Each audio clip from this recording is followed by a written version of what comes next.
ওকে, start করেন ভাইয়া। আসসালামু আলাইকুম, সবাইকে ওয়েলকাম। আজকে আমাদের রেসপিরেটরি সিস্টেমের লাস্ট লেকচার বলা চলে, থার্ড লেকচার। তো আজকে আমাদের লাস্ট অল্প কিছু টপিকস বাকি আছে।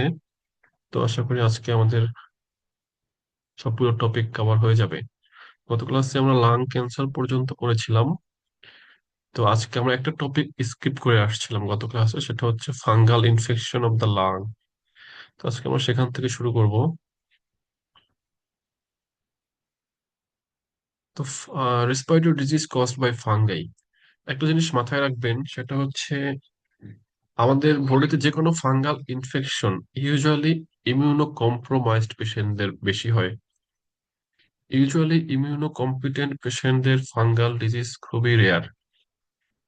এজন্য পরীক্ষায় আপনি ফাঙ্গাল ডিজিজ তখনই সাসপেক্ট করবেন যখন সাথে দেখবেন কোনো ইমিউনো কম্প্রোমাইজড পেশেন্টের হিস্ট্রি দেওয়া আছে, অথবা কোনো এমন কোনো হিস্ট্রি আছে যাতে বোঝা যায় যে পেশেন্টটা ইমিউনো কম্প্রোমাইজড অথবা ক্রনিক কোনো ডিজিজ আছে পেশেন্টের, like diabetes mellitus, chronic kidney disease, or any malignancy, or patient receiving any chemotherapy or radiotherapy. So এই হিস্ট্রি গুলো ম্যাক্সিমাম টাইমে পরীক্ষায় দেয়া থাকে। সো আমাদের ফাঙ্গাল ডিজিজের ভিতর থেকে দুইটা ডিজিজ ইম্পর্টেন্ট, একটা হচ্ছে অ্যালার্জিক ব্রঙ্কো পালমোনারি অ্যাসপারজিলোসিস, যেটাকে আমরা সংক্ষেপে এবিপিএ বলে থাকি, আর একটা হচ্ছে অ্যাসপারজিলোমা। তো এই দুইটা থেকে আমাদের মাঝে মধ্যে কোশ্চেন আসে। এফসিপিএস পরীক্ষায় ফাঙ্গাল ডিজিজ থেকে কোশ্চেন একটু কম আসে, বাট আপনারা যদি কেউ এমআরসিপি দেন, দেখবেন যে ফাঙ্গাল ডিজিজ থেকে প্রচুর কোশ্চেন আসে। তো আজকে যে টপিক গুলো আছে আমাদের, এগুলো যারা ভবিষ্যতে এমআরসিপি দিবেন তাদের জন্য খুব বেশি ইম্পর্টেন্ট, কারণ এই সব টপিকস থেকে এমআরসিপি পরীক্ষায় বেশি কোশ্চেন আসে। আমাদের দেশের পার্সপেক্টিভে ফাঙ্গাল ডিজিজ অথবা আমাদের যে অকুপেশনাল যে লাং ডিজিজ গুলো আছে আমরা সামনে পড়বো, এই ডিজিজ গুলো আমাদের দেশে একটু কম, বাট এগুলো বাইরের দেশে অনেক বেশি কমন। এই জন্য আমাদের পরীক্ষায় এগুলো একটু কম আসে। তো যাই হোক, এবিপি এর হিস্ট্রিটা কিরকম থাকে পরীক্ষায়, সাধারণত একটা আমাদের ইমিউনো কম্প্রোমাইজ পেশেন্টের হিস্ট্রি দেওয়া থাকবে। আমরা নিচের বক্সটা যদি দেখি এখানে, তো এখানে কিছু ফ্যাক্টর দেওয়া আছে যে ইমিউনো সাপ্রেসিভ কন্ডিশনের নাম দেওয়া আছে, যেমন কি আমরা haematological malignancy, diabetes, chronic alcoholism, radiotherapy, আর পেশেন্ট কোনো কারণে ক্রনিক স্টেরয়েড পাচ্ছে, আর বায়োলজিক থেরাপি পাচ্ছে কোনো, হ্যাঁ, আর any other immunosuppressant medications. এই ফ্যাক্টর গুলো হচ্ছে আমাদের পরীক্ষার হলে যে কোনো একটা জিনিস হয়তো উল্লেখ থাকে। এছাড়া আরো কিছু দু একটা ডিজিজ অ্যাসোসিয়েশন আছে এটার সাথে, যেমন হচ্ছে অ্যাজমা, অথবা সিস্টিক ফাইব্রোসিস, অথবা ব্রঙ্কিয়াক্টিসিস। এই তিনটা ডিজিজের কোনো একটা কিছুর হিস্ট্রি আপনার রিলেটেড থাকবে। তো এই জিনিসটা আসলে প্যাথোফিজিওলজিটা কি, যদি একদম সংক্ষেপে আমরা বলি, অনেক পরীক্ষার জন্য যদিও খুব বেশি ইম্পর্টেন্ট না। তারপরে এখানে যেটা হয়, সাধারণত আমাদের যে ব্রঙ্কাই গুলো আছে, এই ব্রঙ্কাইতে অ্যাসপারজিলাস যে অর্গানিজমটা আছে, এই জিনিসটা হচ্ছে কলোনাইজ করে। কলোনাইজ করলে এখানে একটা আইজিই মেডিয়েটেড ইমিউনো রিয়াকশন হয়। ইমিউনো রিয়াকশন হয় এবং ইউসিনোফিলিক ইনফ্লামেশন হয়। এই জন্য দেখা গেছে এখানে মিউকাস প্লাগিং হয়, এবং আমাদের দেখা গেছে আলটিমেটলি পেশেন্টের একটা ব্রঙ্কিয়েক্টিক চেঞ্জ নিয়ে হচ্ছে আমাদের কাছে প্রেজেন্ট করে। এই জন্য এবিপি এর সাথে অ্যাজমা এন্ড ব্রঙ্কিয়েক্টিসিস অথবা সিস্টিক ফাইব্রোসিস, এই ডিজিজ গুলোর একটা ক্লোজ অ্যাসোসিয়েশন থাকে। এটা মূলত একটা অ্যালার্জিক, নামেই আছে অ্যালার্জিক, সো এখানে কোনো অ্যাটোপি বা অ্যালার্জির হিস্ট্রি পরীক্ষা দেওয়া থাকে, ইউজুয়ালি অ্যাজমার কথা বলা থাকে। এবং দেখা যায় যদি আমরা ব্লাড ইউসিনোফিল কাউন্ট দেখি, এখানে ব্লাড ইউসিনোফিল কাউন্টটাও হচ্ছে বেশি থাকে। আমরা আরেকটা ডিজিজ পড়বো সামনে, সেটা হচ্ছে শার্গ স্ট্রস সিনড্রোম।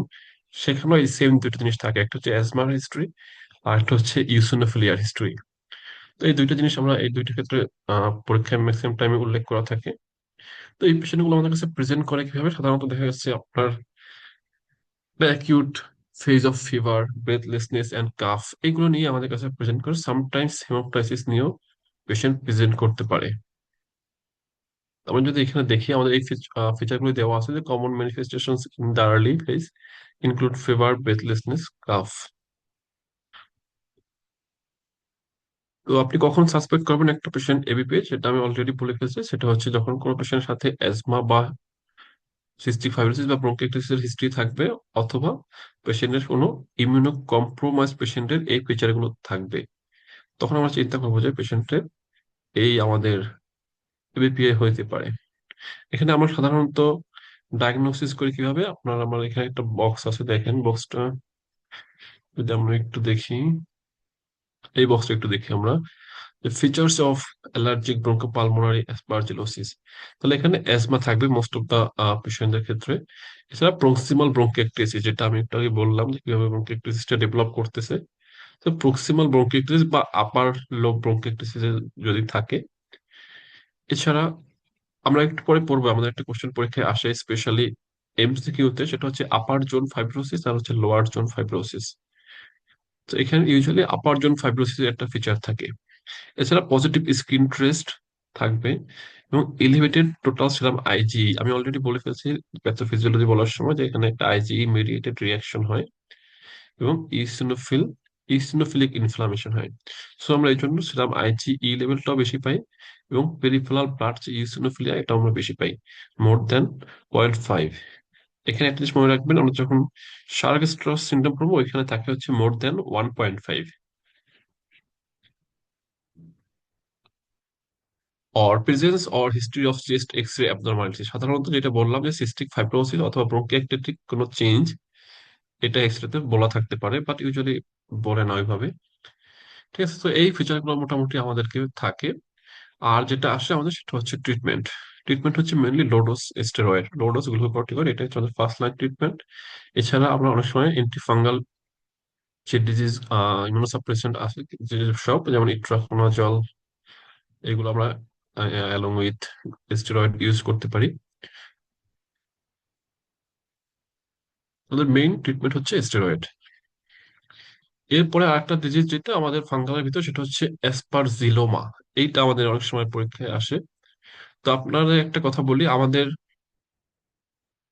হচ্ছে রেসপিরেটরি সিস্টেমে আপনার টিবির পরে তিনটা ড্রাগ, হ্যাঁ, টিবি রিলেটেড তিনটা কমপ্লিকেশন বা টিবির কমপ্লিকেশন বা টিবির অ্যাসোসিয়েশনের তিনটা ড্রাগের তিনটা ডিজিজের হচ্ছে আমাদের পরীক্ষায় আসে। তার ভিতরে একটা হচ্ছে টিবির পরে পোস্ট টিবি ব্রোঙ্কিয়েক্টিসিস, অথবা পোস্ট টিবি হচ্ছে আপনার অ্যাসপারজিলোমা, অথবা হচ্ছে আপনার নিউমোথোরাক্স। সো কোনো পেশেন্টের যদি আপনি পরীক্ষায় গুলোতে দেখেন এসবিএ তে যে একটা পেশেন্টের আগে থেকে, হ্যাঁ, 5 বছর বা 10 বছর আগে টিবির হিস্ট্রি দিচ্ছে প্রথমেই, তাহলে আপনি ধরে রাখবেন আপনার এই কোশ্চেনটা এই তিনটে ডিজিজের ভিতরেই থাকবে, আইদার হচ্ছে ব্রোঙ্কিয়েক্টিসিস, অথবা অ্যাসপারজিলোমা, অথবা হচ্ছে আপনার নিউমোথোরাক্স। তো এই তিনটা আমরা তিনটার ক্লিনিক্যাল ফিচার দিয়ে আলাদা করে ফেলতে পারবো ইজিলি। তো ব্রোঙ্কিয়েক্টিসিস আমরা গত ক্লাসে আলোচনা করেছিলাম।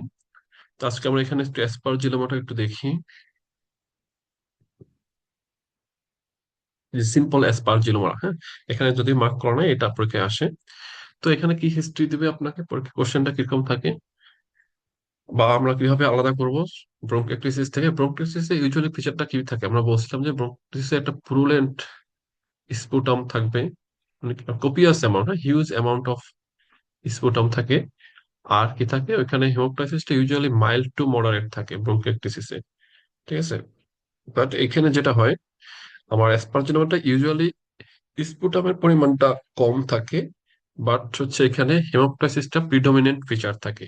ঠিক আছে, দেখেন এখানে প্রথমে একটা কথা বলা আছে যে cavities left by the disease such as TB or by damaged bronchi provide favorable condition in which inhaled aspergillus may lodge। মানে কি, টিবি বা যদি কোনো ক্যাভিটি লাং লেশন থাকে, পরীক্ষায় ইউজুয়ালি টিবির কথাটাই বলা থাকে অলওয়েজ, যে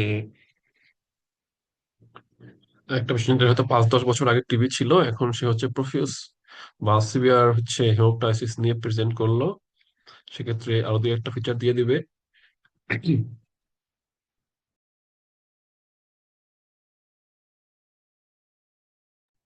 তখন হচ্ছে আমরা সাসপেক্ট করবো যে it may be a case of aspergilloma. এখানে আরেকটা অনেক সময় ফিচার দেওয়া থাকে, সেটা হচ্ছে আমাদের লাং এক্স রে ফাইন্ডিং। সেটা হচ্ছে এক্স রেতে কি পাওয়া যায়, আমাদের ফাঙ্গাল বল পাওয়া যায়, হ্যাঁ, রাউন্ড আপনার কোনো হচ্ছে সার্কুলার মাস লেশনের কথা বলে দিতে পারে আমার এক্স রে ফাইন্ডিং এ। তো এইসব যদি থাকে সেক্ষেত্রে আমাদের ডায়াগনোসিস হচ্ছে সিম্পল অ্যাসপারজিলোমা বা অ্যাসপারজিলোমা। এর ট্রিটমেন্ট হচ্ছে, মেইন ফার্স্ট লাইন ট্রিটমেন্ট হচ্ছে সার্জারি। ফার্স্ট ট্রিটমেন্ট হচ্ছে সার্জিক্যাল কারেকশন। এছাড়া যদি মেসিভ হেমাটাইসিস থাকে সেক্ষেত্রে আমরা আরেকটা জিনিস করতে পারি, কিমো এম্বোলাইজেশন করতে পারি। যদি মেসিভ হেমোপ্টাইসিস থাকে পরীক্ষার এসবিএ গুলোতে, সেক্ষেত্রে যদি মেসিভ হেমোপ্টাইসিসের ট্রিটমেন্ট চাই সেক্ষেত্রে হচ্ছে কিমো এম্বোলাইজেশন। আর যদি ওভারঅল আমার স্পারজিলোমার ট্রিটমেন্ট চাই সেক্ষেত্রে হবে হচ্ছে সার্জিক্যাল রিমুভাল।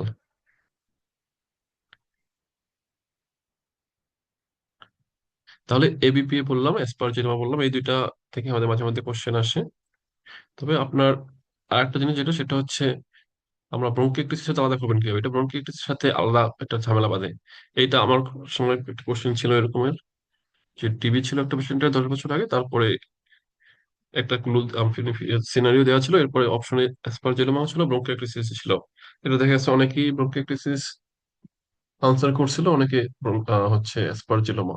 তো এখানে আরেকটা জিনিস থাকে, সেটা হচ্ছে যেমন ব্রঙ্কিওক্লিসিসে কি হয়, ওখানে হচ্ছে কোর্স ক্রিপিটেশন থাকে, এখানে কিন্তু আমরা কোর্স ক্রিপিটেশন পাই না। সো এই সিম্পল দুই একটা গুলোই থাকে আলাদা করার মতো, বাকি জিনিসগুলো সবই সেম থাকে দেখা যায় ফিচার গুলো। তো আপনাকে এই ডিফারেন্সিয়েটিং পয়েন্ট গুলো ক্লুগুলো মাথায় রাখতে হবে।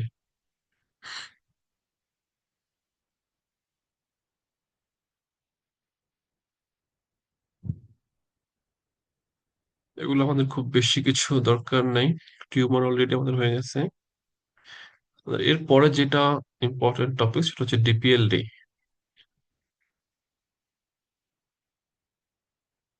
এগুলো দরকার নেই। তাহলে ডিফিউজ প্যারেনকাইমাল লাং ডিজিজ, এটাকে আগে বলা হয়তো ইন্টারস্টিশিয়াল লাং ডিজিজ। তো ডিপিএলডি মানে বোঝা যাচ্ছে যে ডিফিউজ প্যারেনকাইমাল মানে হচ্ছে, এটা হচ্ছে ওয়াইড স্প্রেড একটা লাং ডিজিজ, যেখানে লাঙের প্যারেনকাইমা, ইন্টারস্টিশিয়াম, প্লুরা, যে কোনো জায়গায় আমাদের হচ্ছে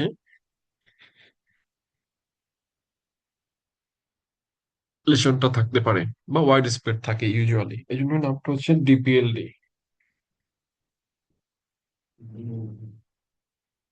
ডিপিএলডি এর আন্ডারে অনেকগুলো ডিজিজ আছে।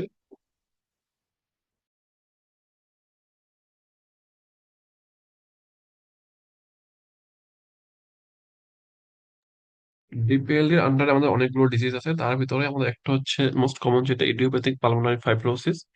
এইটা আমাদের পরীক্ষায় এটা থেকে কোশ্চেন আসে। এছাড়া আমাদের আরেকটা ডিজিজ আছে যেটা হচ্ছে সার্কোয়েডোসিস। সার্কোয়েডোসিসটাও one type of DPLD, sarcoidosis থেকে আমাদের কোশ্চেন আসে। তো দেখেন, ডিপিএলডি কিছু স্পেশাল ক্যারেক্টারিস্টিক্স আছে, যেটা দেখলে আমরা মোটামুটি এক কথায় আমরা আলাদা করতে পারি যেটা হচ্ছে ডিপিএলডি। তার আগে বলি নেই আমরা, সেটা হচ্ছে আমাদের যে ডিপিএলডি, এটা হচ্ছে কোন ধরনের ডিজিজ, অবস্ট্রাকটিভ নাকি রেস্ট্রিকটিভ, এই জিনিসটা আমাদের প্রথমে আইডেন্টিফাই করতে হবে। তো ডিপিএলডি হচ্ছে আমাদের রেস্ট্রিকটিভ টাইপ অফ, এখানে আমাদের লাং ডিজিজ যেগুলো আছে তার ভিতরে একটা হচ্ছে ডিপিএলডি। তো এখানে রেস্ট্রিকটিভ আলাদা করি কিভাবে আমরা, ওই যে আমরা যে দেখছিলাম প্রথম ক্লাসে, সেটা হচ্ছে FEV1/FVC রেশিও কি হবে, নর্মাল অর মোর দেন হচ্ছে 7 থাকবে, মানে 7 এর বেশি থাকলে নর্মালি বলি আমরা, মানে মোর দেন 7.7 থাকবে বা 70% বেশি থাকবে। তো এই যে একটা হিস্ট্রি থাকে ডিপিএল এর ক্ষেত্রে, যে কাফের যে একটা প্যাটার্ন থাকে, এই প্যাটার্নটা খুবই ইম্পর্টেন্ট একটা ফাইন্ডিং, সেটা মনে রাখতে হবে আপনার। Dry distressing and progressive cough or breathlessness, এই ফিচারটা পরীক্ষায় থাকবে, ঠিক আছে। সাধারণত কাফটা থাকে dry and distressing and persistent, আর ব্রেথলেসটা থাকে প্রোগ্রেসিভলি ইনক্রিজিং। মানে এটা হচ্ছে অনেকদিন থেকে ডিজিজটা থাকবে, আস্তে আস্তে পেশেন্ট কমপ্লেন করবে বা সিনারিও এরকম থাকবে যে পেশেন্ট অনেক দিন থেকে তার একটা লাং ডিজিজ ছিল, যেটা হচ্ছে আস্তে আস্তে কি হচ্ছে, বাড়তেছে, এরকম একটা হিস্ট্রি থাকে ইউজুয়ালি। আর যেটা থাকে এখানে আপনার অস্কালটেশনের কিছু ফাইন্ডিং দিয়ে দেয় সাধারণত, যে হচ্ছে আমরা ব্রঙ্কিওক্লিসিসে পড়ছিলাম না যে কোর্স ক্রিপিটেশনস, বাট এখানে থাকে হচ্ছে ফাইন ক্রিপিটেশনস, এবং বলা হয় যে এই ক্রিপিটেশন হচ্ছে ইন্সপাইরেশনের শেষের দিকে ভালো শোনা যায়। এই জন্য বলা হয় যে ফাইন এন্ড ইন্সপাইরেটরি বেজাল ক্রেভস, বেজাল পোর্শনে আমরা পাই, তাই না। এই জন্য বলা হয় ফাইন ইন্সপাইরেটরি এন্ড ইন্সপাইরেটরি বেজাল ক্রেভস, ইউজুয়ালি বাইলেটারাল থাকে। এখানে একটা কথা বলা আছে লাল কালার দিয়ে দেখেন, আনঅল্টার্ড উইথ কাফ। এটা বলা হয়েছে কেন, এটা সাধারণত আমাদের যে ব্রঙ্কিওক্লিসিসের যে ক্রেভস আছে ওইটার সাথে আলাদা করার জন্য বলা হয়েছে। আপনি যখন পরীক্ষার হলে, এটা আমাদের যে কোনো ক্লিনিক্যাল পরীক্ষায়, স্পেশালি পোস্ট গ্রাজুয়েশন পরীক্ষায়, আই মিন এমসিপিএস আর এফসিপিএস ফাইনাল পরীক্ষায়, এই জিনিসটা যখন আপনি অস্কালটেশন যদি আপনাকে দেয় লাং এর করতে, তো অবশ্যই আপনাকে পেশেন্টের ক্রেভস থাকলে পেশেন্টকে বলতে হবে যে বাবা আপনি একটু কাশি দেন। এটা অবশ্যই বলতে হবে। কারণ কি?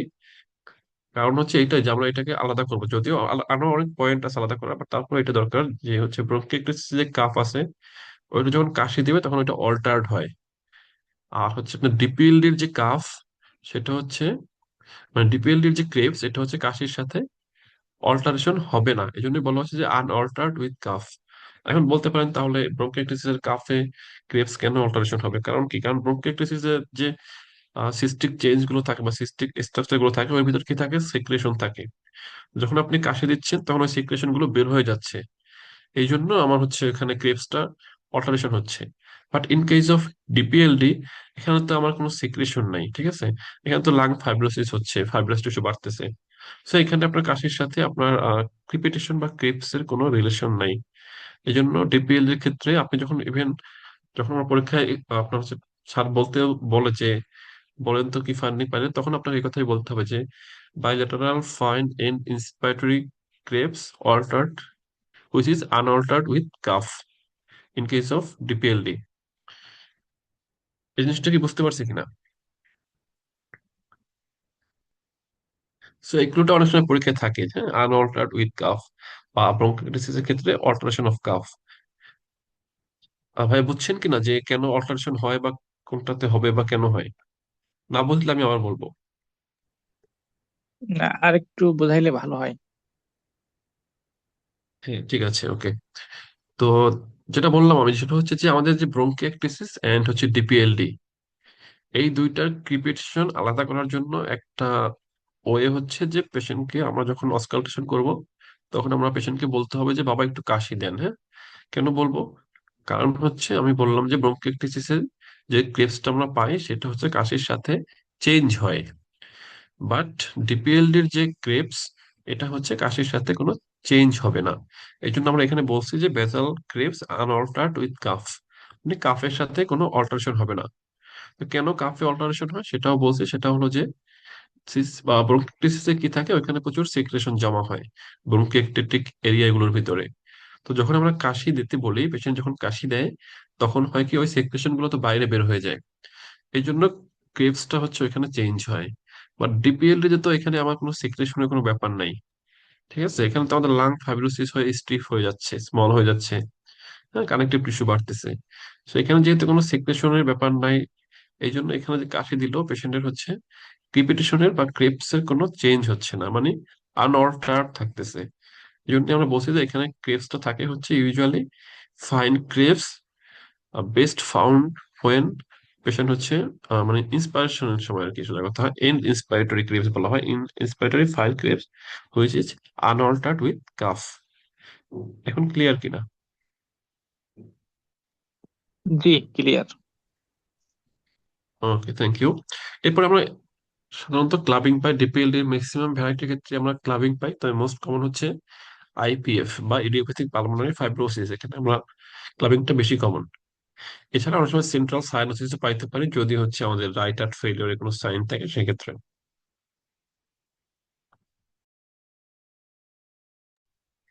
আমাদের ইনভেস্টিগেশনের ভিতরে আমাদের ফার্স্ট, তো আমরা সাধারণত এক্স রে করি।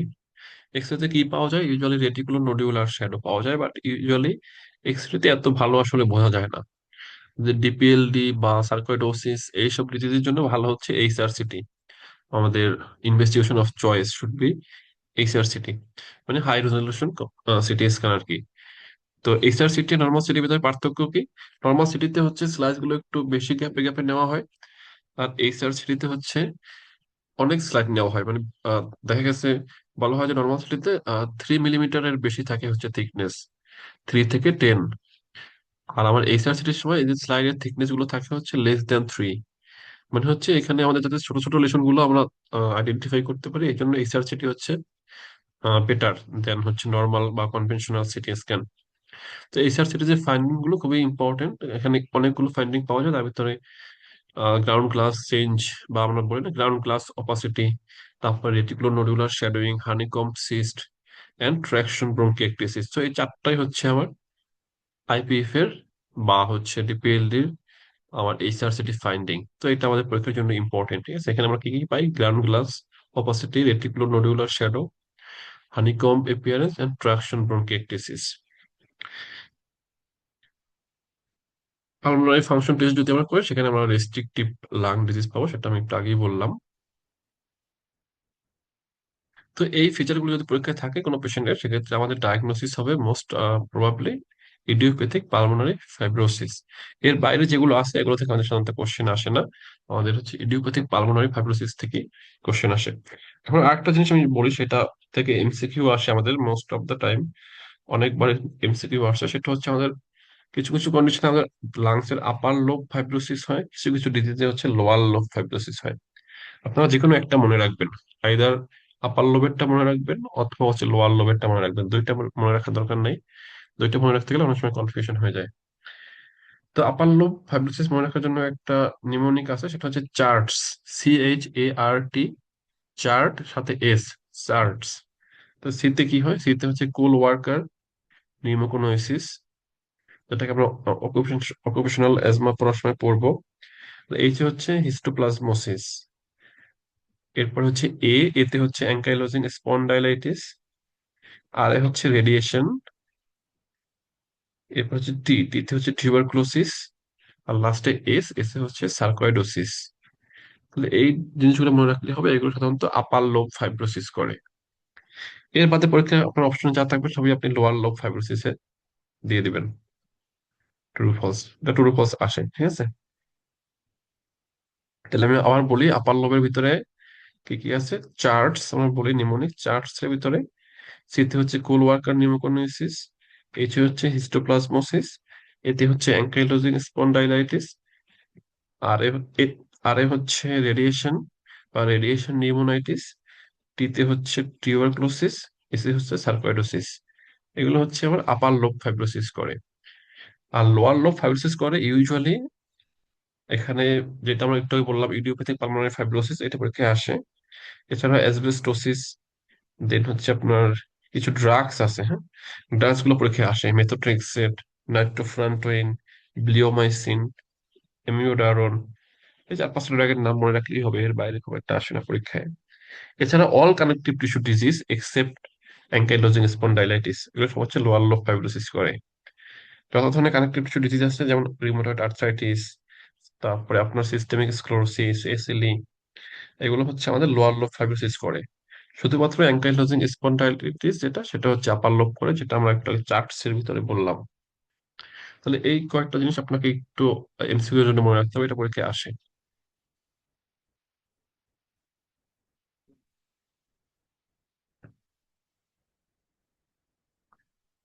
তাহলে এই যে দেখেন, এখানে কত একটা ক্লাসিফিকেশন আছে যে ইডিওপ্যাথিক ইন্টারস্টিশিয়াল নিউমোনিয়া। এর ভিতরে আমাদের যে ইউজুয়াল ইন্টারস্টিশিয়াল নিউমোনিয়া, এটাই হচ্ছে আমাদের আইপিএফ বা ইডিওপ্যাথিক পালমোনারি ফাইব্রোসিস। এটাই আমাদের পরীক্ষার জন্য ইম্পর্টেন্ট, বাকিগুলো আমাদের জন্য ইম্পর্টেন্ট না।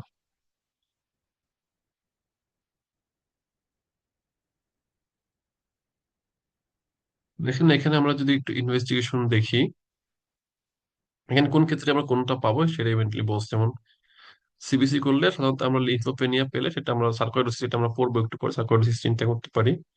ঠিক আছে, এছাড়া এখানে আর খুব বেশি ইম্পর্টেন্ট কিছু নাই, এগুলো দরকার নাই আপনাদের। এটা আসলে এখন সার্কোইডোসিস, এটা আমাদের পরীক্ষার জন্য খুবই ইম্পর্টেন্ট। সার্কোইডোসিস থেকেই কোশ্চেন আসে, প্রায় আসে। তো সার্কোইডোসিসটা আমাদের দেশে একটু আনকমন। এটা হচ্ছে ইউজুয়ালি আফ্রো ক্যারিবিয়ান দেশে হচ্ছে বেশি কমন, এই জন্য এমআরসিপি পরীক্ষায় সার্কোইডোসিস থেকে প্রতিটা সেশনে কোশ্চেন থাকে। বাট এফসিবিএসসি প্রতি সেশনে থাকে না, বাট মাঝে মধ্যেই থাকে। তো এটা একটা মাল্টি সিস্টেম আমাদের গ্র্যানুলোমাটাস ডিজিজ। আমরা তো প্যাথোলজিতে গ্র্যানুলোমা পড়েছিলাম, গ্র্যানুলোমাটাস ইনফেকশন, কেজিএটিং, নন কেজিএটিং, এগুলো পড়ছিলাম। এখানে ইউজুয়ালি হয় আমাদের নন কেজিএটিং গ্র্যানুলোমা, যেটা হচ্ছে আমাদের মাল্টিপল সিস্টেমকে ইনভলভ করে। ঠিক আছে, সাধারণত কোন সময় বাড়ে? এগুলো সাধারণত আমাদের দেখা গেছে স্প্রিং এন্ড সামার, এই সময়টাতে ইউজুয়ালি একটু অ্যাটাকটা বেশি হয়। তো এখানে দেখেন এরা কি নিয়ে প্রেজেন্ট করে আমাদের কাছে। সাধারণত আমাদের দেশে যেটা হয় বা বাইরেও, সেটা হচ্ছে সার্কোইডোসিস গুলো অনেক সময় ইনসিডেন্টালি ধরা পড়ে বেশি। ঠিক আছে, একটা পেশেন্ট দেখা যাচ্ছে আপনার রিনাল স্টোন নিয়ে হয়তো ডাক্তারের কাছে গেছে, তখন দেখা গেলো রিনাল স্টোনের কারণ খুঁজতে গিয়ে দেখা গেলো পেশেন্টের সার্কোইডোসিস আছে, অথবা দেখা গেল পেশেন্ট হচ্ছে আপনার ইরাইথেমা নোডুসাম, অনলি ইরাইথেমা নোডুসাম নিয়ে প্রেজেন্ট করে। ঠিক আছে, বা একটা দেখা গেছে রুটিন এক্স রে করতে গেছে কোনো কারণে, তখন এক্স রেতে বাইলেটারাল হাইলার লিম্ফোডেনোপ্যাথি পাইলো। এইভাবেই ম্যাক্সিমাম রোগীগুলো হচ্ছে অ্যাসিম্পটোমেটিক প্রেজেন্টেশনটাই হয় বেশি। ঠিক আছে, দেখেন অলমোস্ট 30% হচ্ছে আপনার অ্যাসিম্পটোমেটিক প্রেজেন্টেশন হয়। রুটিন টেস্ট করতে গেল তখন অ্যাবনর্মাল এক্স রে পাইলো, যেটা হচ্ছে বাইলেটারাল হাইলার লিম্ফোডেনোপ্যাথি কমন ফাইন্ডিং, অথবা পালমোনারি ইনফিলট্রেট কোনো যদি থাকে। এছাড়া আমাদের রেসপিরেটরি এন্ড কনস্টিটিউশনাল কিছু সিমটম থাকে, আমরা দেখবো একটু। এখানে একটা ফিগার আছে, ফিগারে আমরা আসতেছি একটু পরে। আরেকটা হচ্ছে ইরাইদেমা নোডুসাম, এটা একটা ইম্পর্টেন্ট জিনিস। হ্যাঁ, ইরাইদেমা নোডুসাম যদি থাকে তাহলে সার্কোইডোসিসের জন্য এটা গুড প্রগনোসিস। এই কোশ্চেনটাও আসে পরীক্ষায়, যে কোনটা হচ্ছে সার্কোইডোসিসের গুড প্রগনোসিস ইন্ডিকেট করে। সেটা হচ্ছে ইরাইদেমা নোডুসাম, এটা আপনাদের মাথায় রাখতে হবে, যে ইরাইদেমা নোডুসাম হচ্ছে গুড প্রগনোসিস। এই কোশ্চেনটা অনেকবার আসছে, এফসিপিএস ও আসছে, এমআরসিপি তে তো আসছে অনেকবার। ঠিক আছে, ইরাইদেমা নোডুসাম হচ্ছে good prognostic factor for sarcoidosis. এছাড়া আমাদের সার্কোইডোসিসে আরেকটা জিনিস থাকে, সেটা হচ্ছে লুপাস পার্নিওজ। অনেক সময় সার্কোইডোসিস দেখা যাচ্ছে আমাদের নোজ কে ইনভলভমেন্ট করে, নোজে যে গ্র্যানুলোমাটাস ইনফেকশন হয় সেটাকে আমরা বলি লুপাস পার্নিও। আমরা ছবি দেখবো একটু পরে।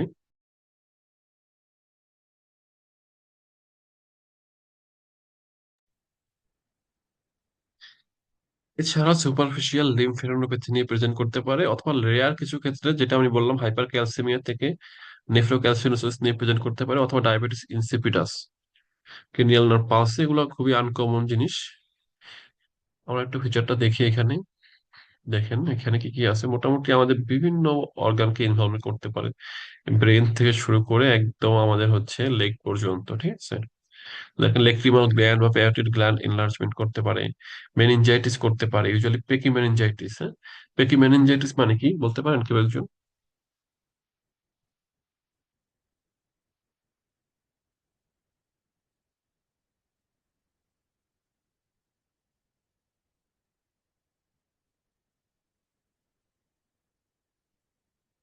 পেকি মেনিনজিস কোনটাকে বলা হয়? আমরা যে মেনিনজাইটিস পড়ি, হ্যাঁ, আমরা তো সবাই মেনিনজাইটিস পড়ছি নিউরোলজিতে বা অন্যান্য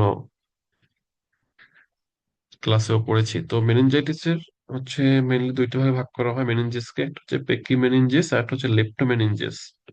পেকি মেনিনজিস বলা হয় ইউজুয়ালি আমাদের ডুরামেটারকে, আর যেটা হচ্ছে পায়ামেটার আর অ্যারাকানয়েড ম্যাটার, ওই দুইটাকে একত্রে বলা হয় লেপ্টোমেনিনজিস। তো আমরা যে মেনিনজাইটিস পড়ি এখানে মেইনলি ইনফ্লামেশনটা হয় কিন্তু ডুরামেটারের। ঠিক আছে, মানে হচ্ছে পেকি মেনিনজাইটিস। নর্মালি আমরা নিউরোলজিতে যখন পড়বো মেনিনজাইটিস, তখনও দেখবো আমাদের মেনিনজাইটিসের ইনফ্লামেশন বা মেনিনজাইটিস অ্যাকচুয়ালি ইন্ডিকেট করে ডুরামেটারের ইনফ্লামেশন বা ইনফেকশন। বাট এখানে কিন্তু আমাদের পায়া বা অ্যারাকানয়েড স্পেয়ার থাকে, হ্যাঁ, ম্যাক্সিমাম ক্ষেত্রে। তো সেটাই এখানে বললো যে মেনিনজাইটিস করতে পারে। এছাড়া এসওএল মানে হচ্ছে স্পেস অকুপাইং লিশন করতে পারে, ডায়াবেটিস ইনসিপিটাস করতে পারে। ডায়াবেটিস ইনসিপিটাস কিভাবে করে, ওই যে হাইপার ক্যালসিমিয়া করে, হাইপার ক্যালসিমিয়া করে ডায়াবেটিস ইনসিপিটাস করতে পারে। হাইপার ক্যালসিমিয়া কিন্তু one of the risk factor for diabetes insipidus. সেটা কিছু আই প্রবলেম আমরা দেখতেছিলাম, যে ইউভেটিস, সিকা সিনড্রোম।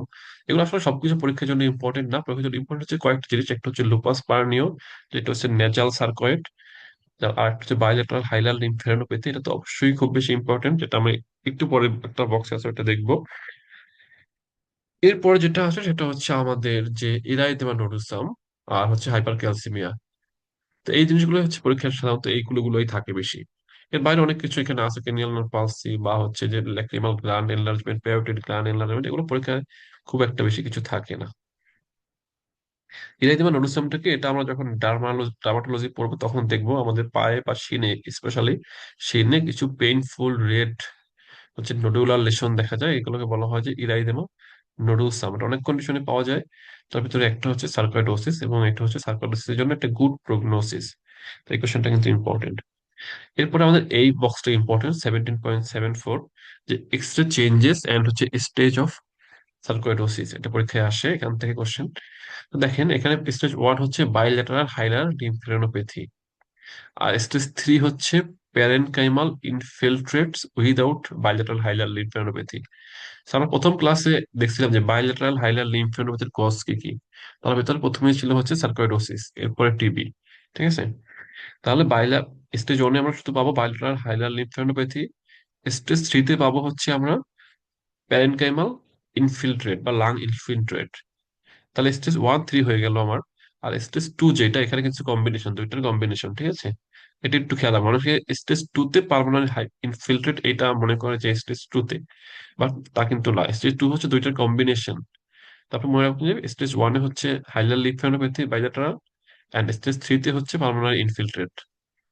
মাঝখানে 2 তে হচ্ছে দুইটার কমন কম্বিনেশন আর কি। হ্যাঁ, বাইলেটারাল হাইলার লিম্ফোডেনোপ্যাথি অ্যান্ড প্যারেনকাইমাল ইনফিলট্রেট। তো এটা হচ্ছে স্টেজ 2। স্টেজ 8 কিন্তু পরীক্ষায় আসে। আর স্টেজ 4 হচ্ছে লাস্ট স্টেজ, যেটা হচ্ছে পালমোনারি ফাইব্রোসিস যখন হয়ে যায় একদম প্রোগ্রেসিভ পর্যায়ে। লাস্ট স্টেজে হচ্ছে পালমোনারি ফাইব্রোসিস হয়। তো সেটা হচ্ছে আমাদের পালমোনারি ফাইব্রোসিস স্টেজ 4।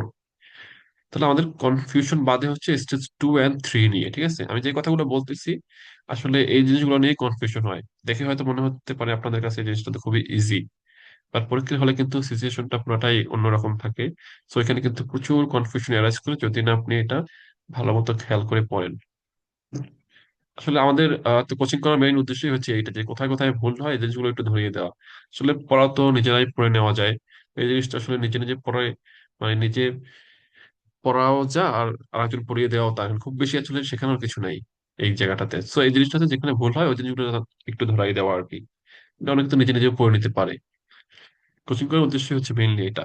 এখানে ইনভেস্টিগেশন থেকে আমাদের কিছু কোশ্চেন আসে।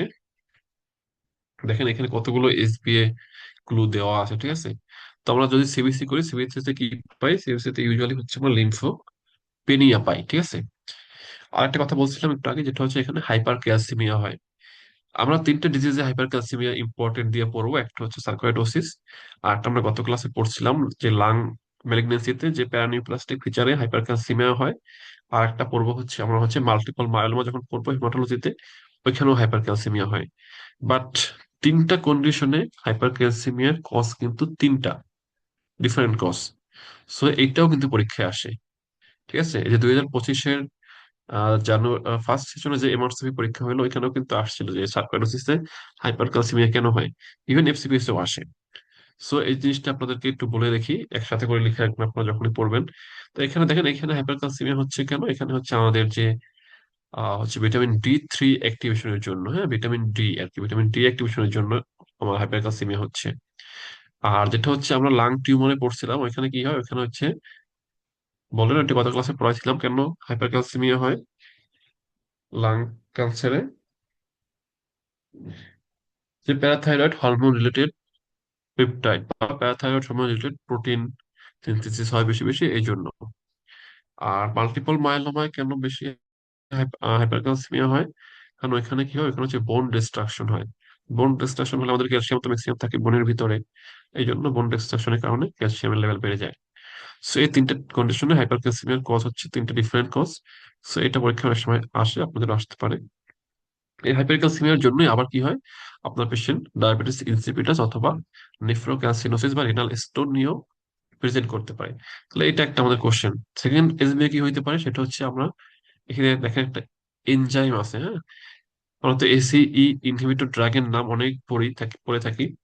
সো আমরা সেরাম এনজিওটেনসিন কনভার্টিং এনজাইম, যেটা এসিই, এই এনজাইমটা দ্বারা সার্কোইডোসিসের ডিজিজ অ্যাক্টিভিটি মনিটর করা যায়। ঠিক আছে, এটা একটা এসবিআই হইতে পারে আপনার, যেটা হচ্ছে আমাদের ডিজিজ মনিটরিং এ হেল্প করতে পারে। ঠিক আছে, তাহলে কি সেটা হচ্ছে, তাহলে আমরা কোন জিনিসটা দ্বারা সার্কোইডোসিস মনিটর করতে পারি? সেটা হচ্ছে সেরাম এনজিওটেনসিন কনভার্টিং এনজাইম বা এসিই। এটা না, তাহলে এটা একটা আপনাদের এসবিএ হইতে পারে। আরেকটা হতে পারে, যেহেতু এটা আমরা ডিপিএলডি আমরা ওভারঅল বলছি, ডিপিএলডি হচ্ছে একটা রেস্ট্রিকটিভ লাং ডিজিজ। তো এটা আমাদের আসতে পারে, যেটা রেস্ট্রিকটিভ লাং ডিজিজের এক্সাম্পল হিসেবে আমরা যদি ব্রঙ্কোস্কোপি করি, সেক্ষেত্রে একটা স্পেশাল এপিয়ারেন্স পাওয়া যায়, সেটাকে বলা হয় যে COBOL stone appearance in the mucosa. তো এটাও আমাদের জন্য একটা এসবিএ ক্লু হইতে পারে, কোবল স্টোন এপিয়ারেন্স। আর যে ক্লুগুলো বলতেছে এগুলো প্রত্যেকটাই হচ্ছে একটা এসবিএ ক্লু, এগুলোই পরীক্ষায় থাকবে।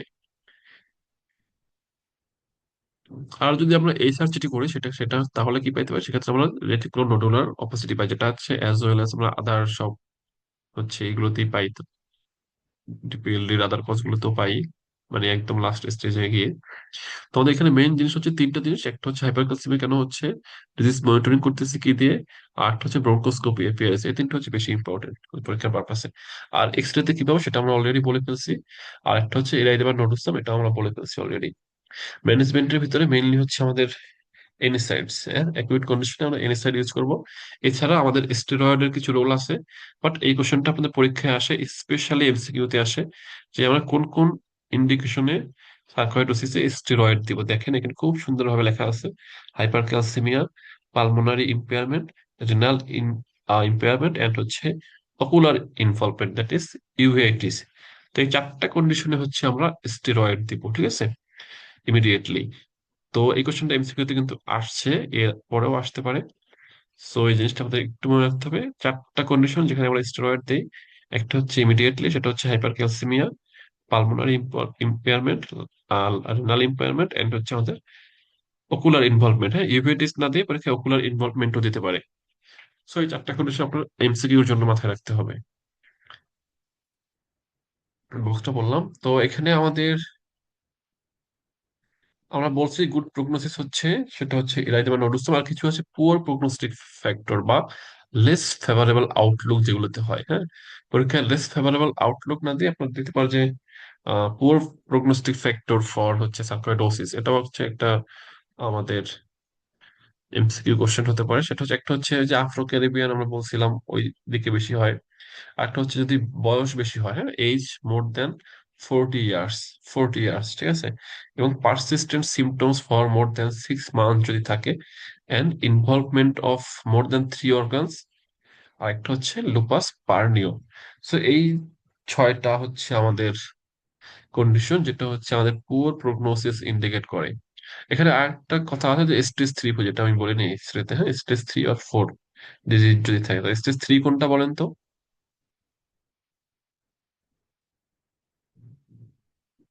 স্টেজ 3 কোনটা? যেখানে হচ্ছে আমরা শুধুমাত্র পালমোনারি ইনফিল্ট্রেশন পাবো।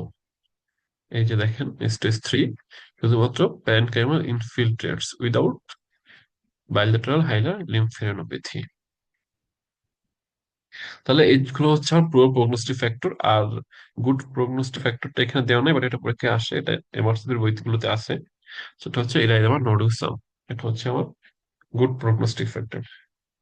তাহলে সার্কোইডোসিস থেকে অনেক কিছু বললাম, এখান থেকে একটা কোশ্চেন আপনারা পেতে পারেন, এটা খুবই ইম্পর্টেন্ট পরীক্ষার জন্য।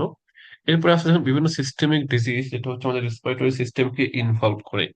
আমি একটা কোশ্চেন ফেস করছিলাম, আমি যখন হচ্ছে এন্ডোক্রাইনে পার্ট 1 দিছিলাম তখন। তো তখন একটা কোশ্চেন ছিল যে most common pulmonary manifestation of SLE, এই কোশ্চেনটা আসছিল আমার পরীক্ষায়। তো আপনাদেরও আসতে পারে। যেমন এখানে রিউমাটয়েড আর্থ্রাইটিস একটা আছে, যেমন pulmonary fibrosis is the most common pulmonary manifestation, ঠিক আছে। তো এটা একটা এসবিআই আসতে পারে। তাহলে পালমোনারি ফাইব্রোসিস কোন জোনে হবে, আপার জোন না লোয়ার জোন, বা আপার লব না লোয়ার লবে হবে বলেন তো? একটু আগে বলছি আমরা যে কানেকটিভ টিস্যু ডিজিজে আমাদের কোন লোবে ফাইব্রোসিস হয় ইউজুয়ালি, আপার আর lower? Lower, except ankylosing very good, spondylitis. Very good, very good. হ্যাঁ, তাহলে আমাদের এস ছাড়া, মানে অ্যাঙ্কাইলোজিং স্পন্ডাইলিটিস ছাড়া আদার যে কানেকটিভ টিস্যু ডিজিজ গুলো আছে ওরা ইউজুয়ালি লোয়ার লোব ফাইব্রোসিস করে। তাহলে এটাই হচ্ছে আমাদের most common pulmonary manifestation of rheumatoid disease বা রিউমাটয়েড আর্থ্রাইটিস। তো এটা একটা আমাদের এসবি গুলো, এখানে একটা বক্স আছে দেখেন।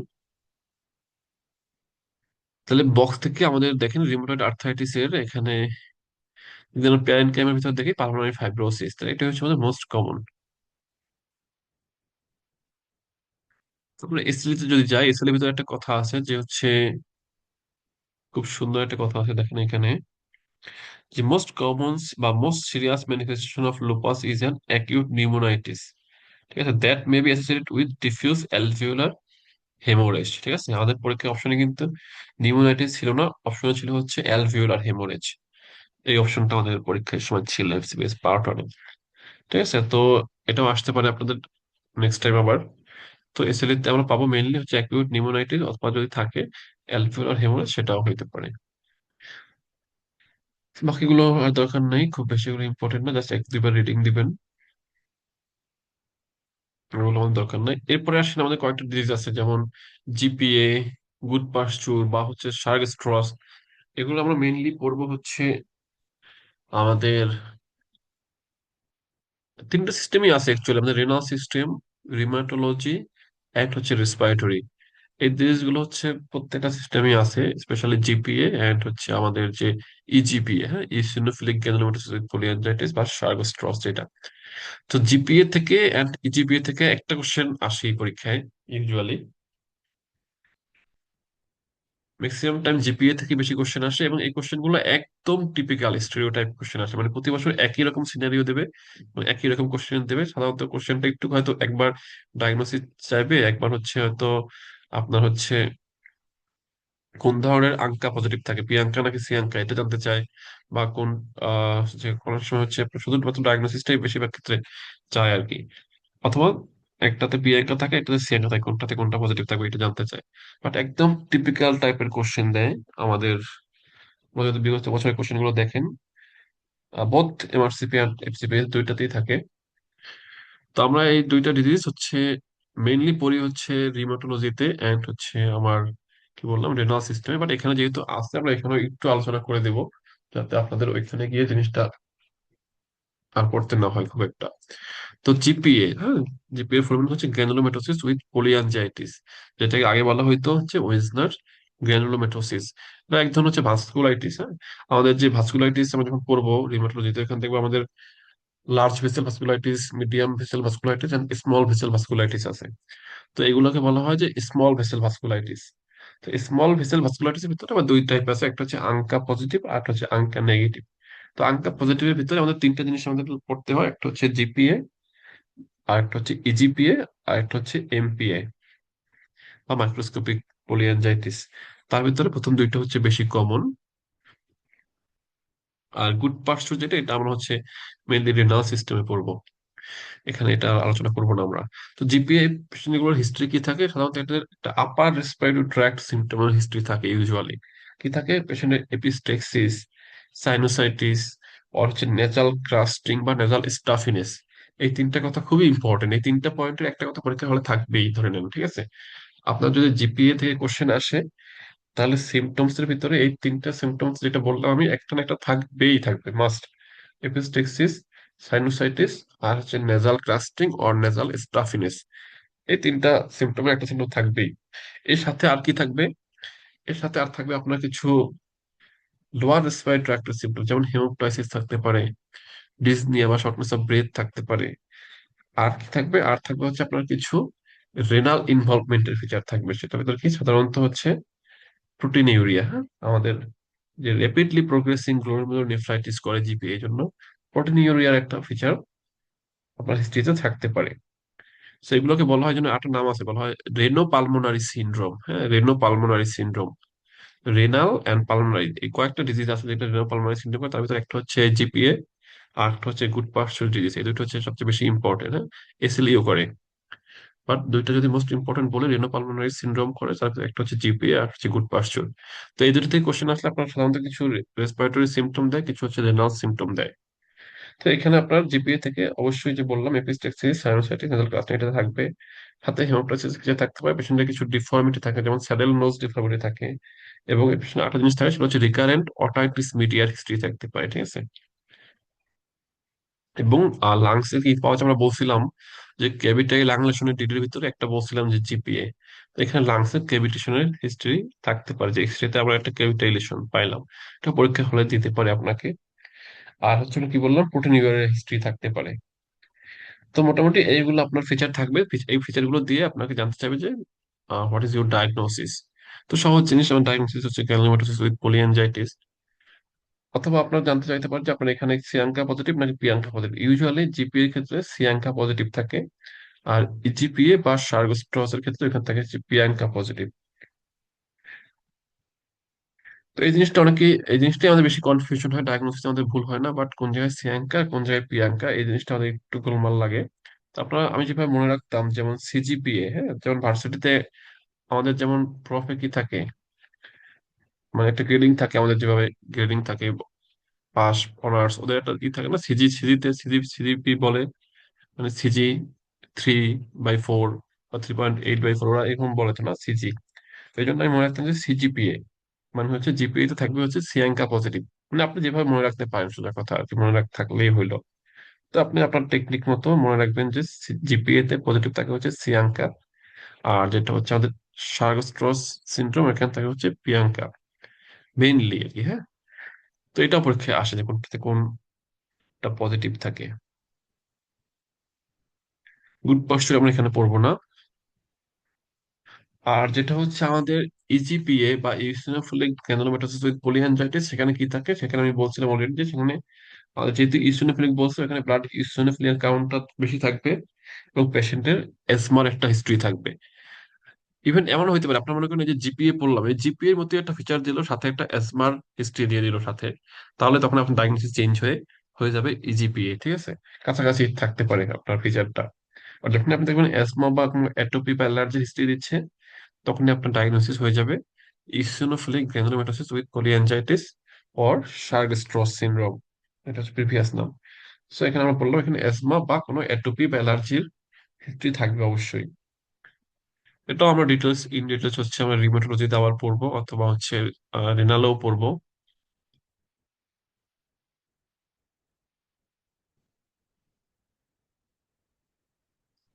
এরপরে আসেন আমাদের আছে হচ্ছে occupational lung disease. Occupational lung disease থেকে আমাদের এফসিপিএস খুব কম কোশ্চেন আসে।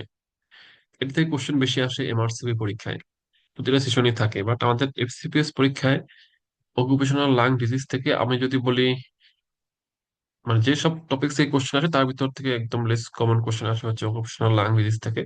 তারপর আমাদের অবশ্যই পড়তে হবে কয়েকটা ডিজিজ। আমাদের এটা লেস কমন ইম্পর্টেন্ট বলে আমাদের যে পড়বো না, একদমই তা না। আমরা কয়েকটা ডিজিজ একটু পড়বো, তার ভিতরে একটা হচ্ছে কোল ওয়ার্কার্স নিউমোকোনোসিস, এইটা পড়া লাগবে। সাথে হচ্ছে আমাদের একটু সিলিকোসিস পড়তে হবে। এছাড়া হচ্ছে আমাদের হাইপার সেন্সিটিভিটি নিউমোনাইটিস, আর হচ্ছে অ্যাসবেস্টোসিস। এই চারটা সম্পর্কে আমাদের একটু পড়তে হবে। যদিও পরীক্ষায় আমাদের এফসিপিএস পরীক্ষা এগুলো কম আসে, তারপর আমাদের যে কোনো সময় চলে আসতেই পারে। ঠিক আছে, যখন আসবে তখন তো এটা আপনি যদি মিস করে যান আপনার জন্য একটা ডিসক্রেডিট হবে।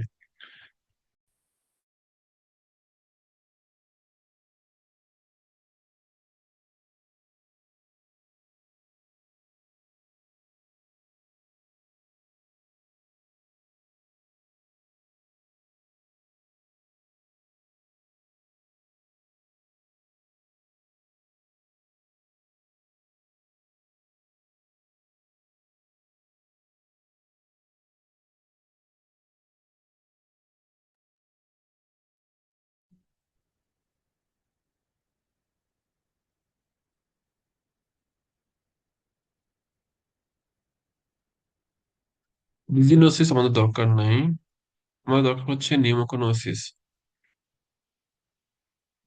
সাধারণত হচ্ছে এটা কেন হয়,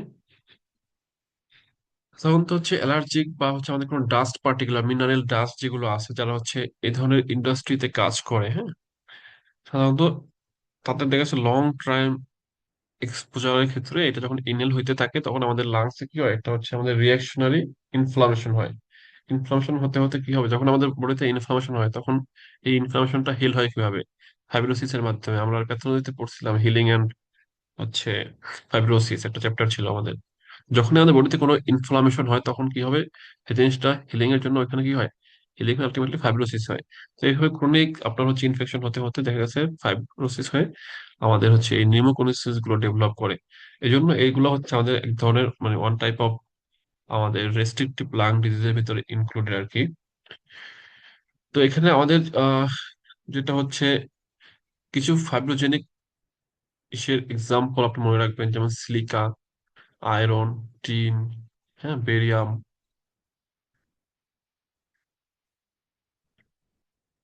এখানে একটা ইম্পর্টেন্ট পয়েন্ট আছে, সেটা হচ্ছে আমাদের যে coal worker pneumoconiosis is not associated with increase risk of lung cancer. True ফলসে থাকতে পারে, হ্যাঁ, লাং ক্যান্সারে কোনো রিস্ক বাড়ায় না কিন্তু।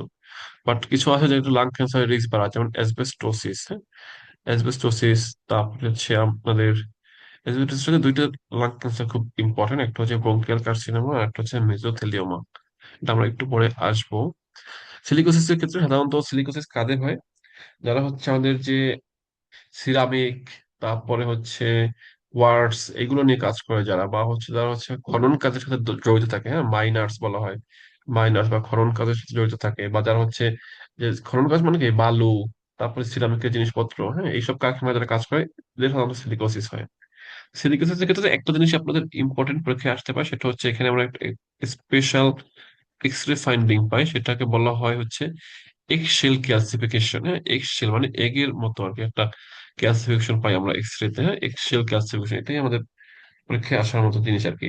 আর একটা জিনিস ইম্পর্টেন্ট, সেটা হচ্ছে সিলিকোসিস যদি কারো থাকে বা কারো যদি সিলিকা এক্সপোজারের হিস্ট্রি থাকে, তার একটা ডিজিজ হওয়ার সম্ভাবনা বেড়ে যায়, সেটা হচ্ছে টিউবারক্লোসিস। আর গত ক্লাসে বলছিলাম যে টিউবারক্লোসিসটা রিস্ক ফ্যাক্টরের ভিতরে একটা ছিল সিলিকা।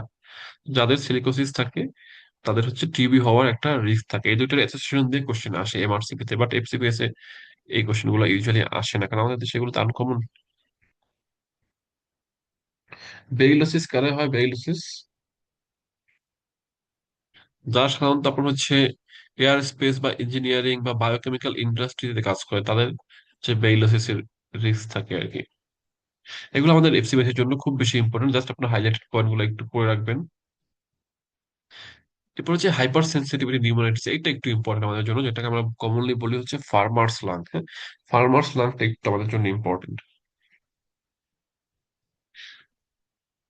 সাধারণত এদের একটা অকুপেশনাল হিস্ট্রি দেয়া থাকে, পেশেন্ট একটা ফার্মার ছিল বা হচ্ছে তার এরকমের কাজ করার হিস্ট্রি। হ্যাঁ, তার ভিতরে আরেকটা যেটা আছে সেটা হচ্ছে বার্ড ফেন্সিয়ার্স লাং, এটা খুব একটা বেশি আসে না, বাট ফার্মার্স লাংটা হিস্ট্রি থাকে। হ্যাঁ, কোন ফার্মার একটা হিস্ট্রি থাকে। এখানে সাধারণত type 3 and type 4 immunological reaction হয়, জিনিসটা একটু মাথায় রাখতে হবে। আর এখানে আমাদের যে এক্সাম্পল গুলো আছে অর্গানিজমের, এগুলো সাধারণত আমি এখন পর্যন্ত আসতে দেখি নাই। আপনার দুইটা অর্গানিজমের নাম শুধু মনে রাখবেন, একটা হচ্ছে ফার্মার্স লাং এর, যেটা হচ্ছে স্যাক্রোপোলিস পোরা, আর হচ্ছে বার্ড ফেন্সিয়ার্স লাং এর, যেটা হচ্ছে এভিয়াম সেরাম প্রোটিনস। এই দুইটার নাম একটু মনে রাখবেন, বাকিগুলো আমাদের দরকার নাই। এই দুইটার এসেন্টের নামটা একটু মনে রাখবো, বাকিগুলো আমাদের দরকার নেই। যদি আসে যেটা ভিতরে আসবে।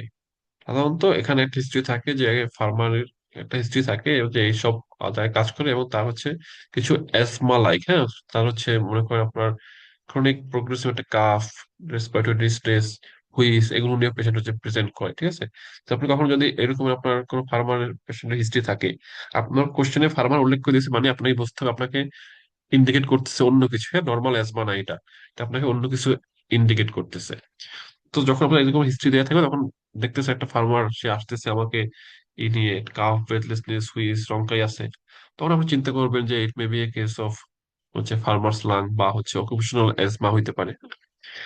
তখন আমরা চিন্তা করবো যে এটা আবার অনেক সময় এরকম ফিচার দেয় যে কোনো পেশেন্ট, যেমন আমাদের যে অকুপেশনাল অ্যাজমা আছে, এখানে কি থাকে, যখন পেশেন্ট ওয়ার্ক স্পেসে থাকে তখন তার হচ্ছে এই সিমটমস গুলো হচ্ছে এক্সামিট করে, যখন সে আবার উইকেন্ডে বাসায় চলে আসে তখন এই সিমটমস গুলো অনেকটাই রিলিভ হয়ে যায়। হ্যাঁ, এটা হচ্ছে আমাদের এই ধরনের ডিজিজের ক্ষেত্রে একটা হিস্ট্রি থাকে অনেক সময়।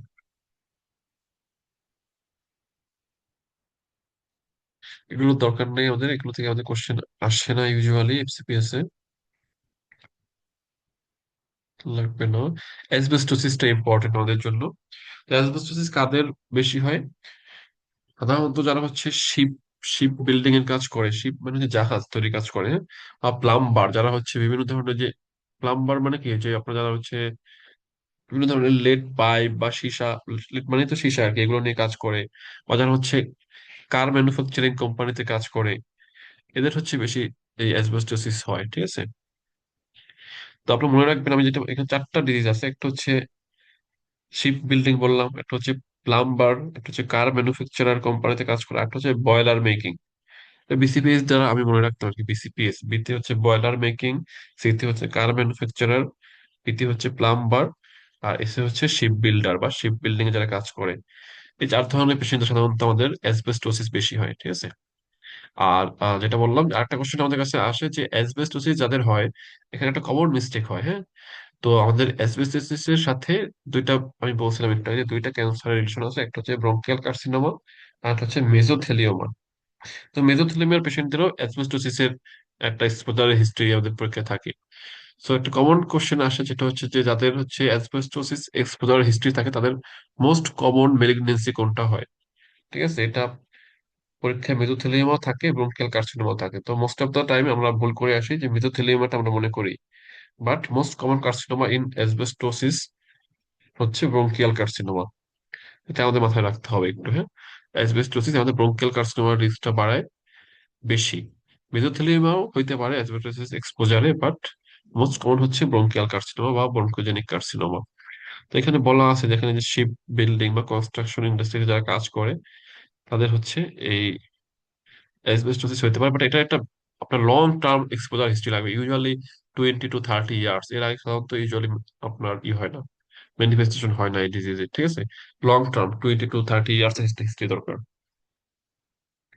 অ্যাসবেস্টোসিস আরো একটা জিনিস করে, সেটা হচ্ছে প্লুরাল প্লাগ। এই কোশ্চেনটা এমআরসিপি তে খুবই জনপ্রিয় একটা কোশ্চেন। একদম একটা সিনারিও দেয়, এমসিকিউ আসতে পারে, যদি এখন আসে নাই, যে আপনার হচ্ছে একটা পেশেন্টের অ্যাসবেস্টোসিস এর হিস্ট্রি আছে এক্সপোজারে, তার লাংসে কিছু প্লুরাল প্লাগ পাইলো, তার নেক্সট স্টেপ কি হবে আমাদের, বা অ্যাকচুয়ালি জানতে চায় যে এই রোগীর ফলো আপ কি হবে বা মনিটরিং কিভাবে হবে। বাট এই প্লুরাল প্লাগ এটা হচ্ছে একটা বিনাইন কন্ডিশন, এর কোনো মনিটরিংও লাগে না, বাট ফলো আপও লাগে না, ঠিক আছে। আমরা যেটা অনেক সময় মিস্টেক করে থাকি যে এই প্লুরাল প্লাগ থেকে মেসোথেলিoma ডেভেলপ করতে পারে, বাট এটা কিন্তু আসলে ডেভেলপ করে না, হ্যাঁ, এটা প্রুভড। তো প্লুরাল প্লাগ হচ্ছে একটা বিনাইন কন্ডিশন, যদি কারো থাকেও এটার কোনো মনিটরিং দরকার নেই, এটার কোনো ফলো আপ দরকার নেই। এটা এমআরসিবি তে অনেক বেশি আসে, এফসিবি তে আসে না যদিও। তো জেনে রাখলেন আর কি।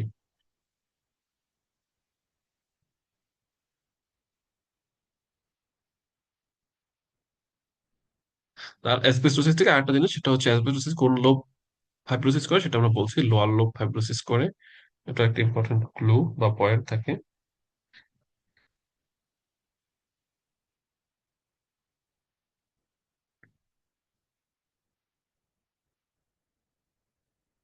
এরপরে আসেন মেজোথেলিওমা। মেজোথেলিওমা থেকে কোশ্চেন আসতে পারে। মেজোথেলিওমা হচ্ছে এটা কোথার ক্যান্সার, এটা হচ্ছে কিন্তু আমাদের লাং এর ক্যান্সার না, এটা হচ্ছে আমাদের প্লুরা, হ্যাঁ, মেইনলি হচ্ছে আমাদের প্লুরাল মেলিগনেন্সি মেজোথেলিওমা, ঠিক আছে।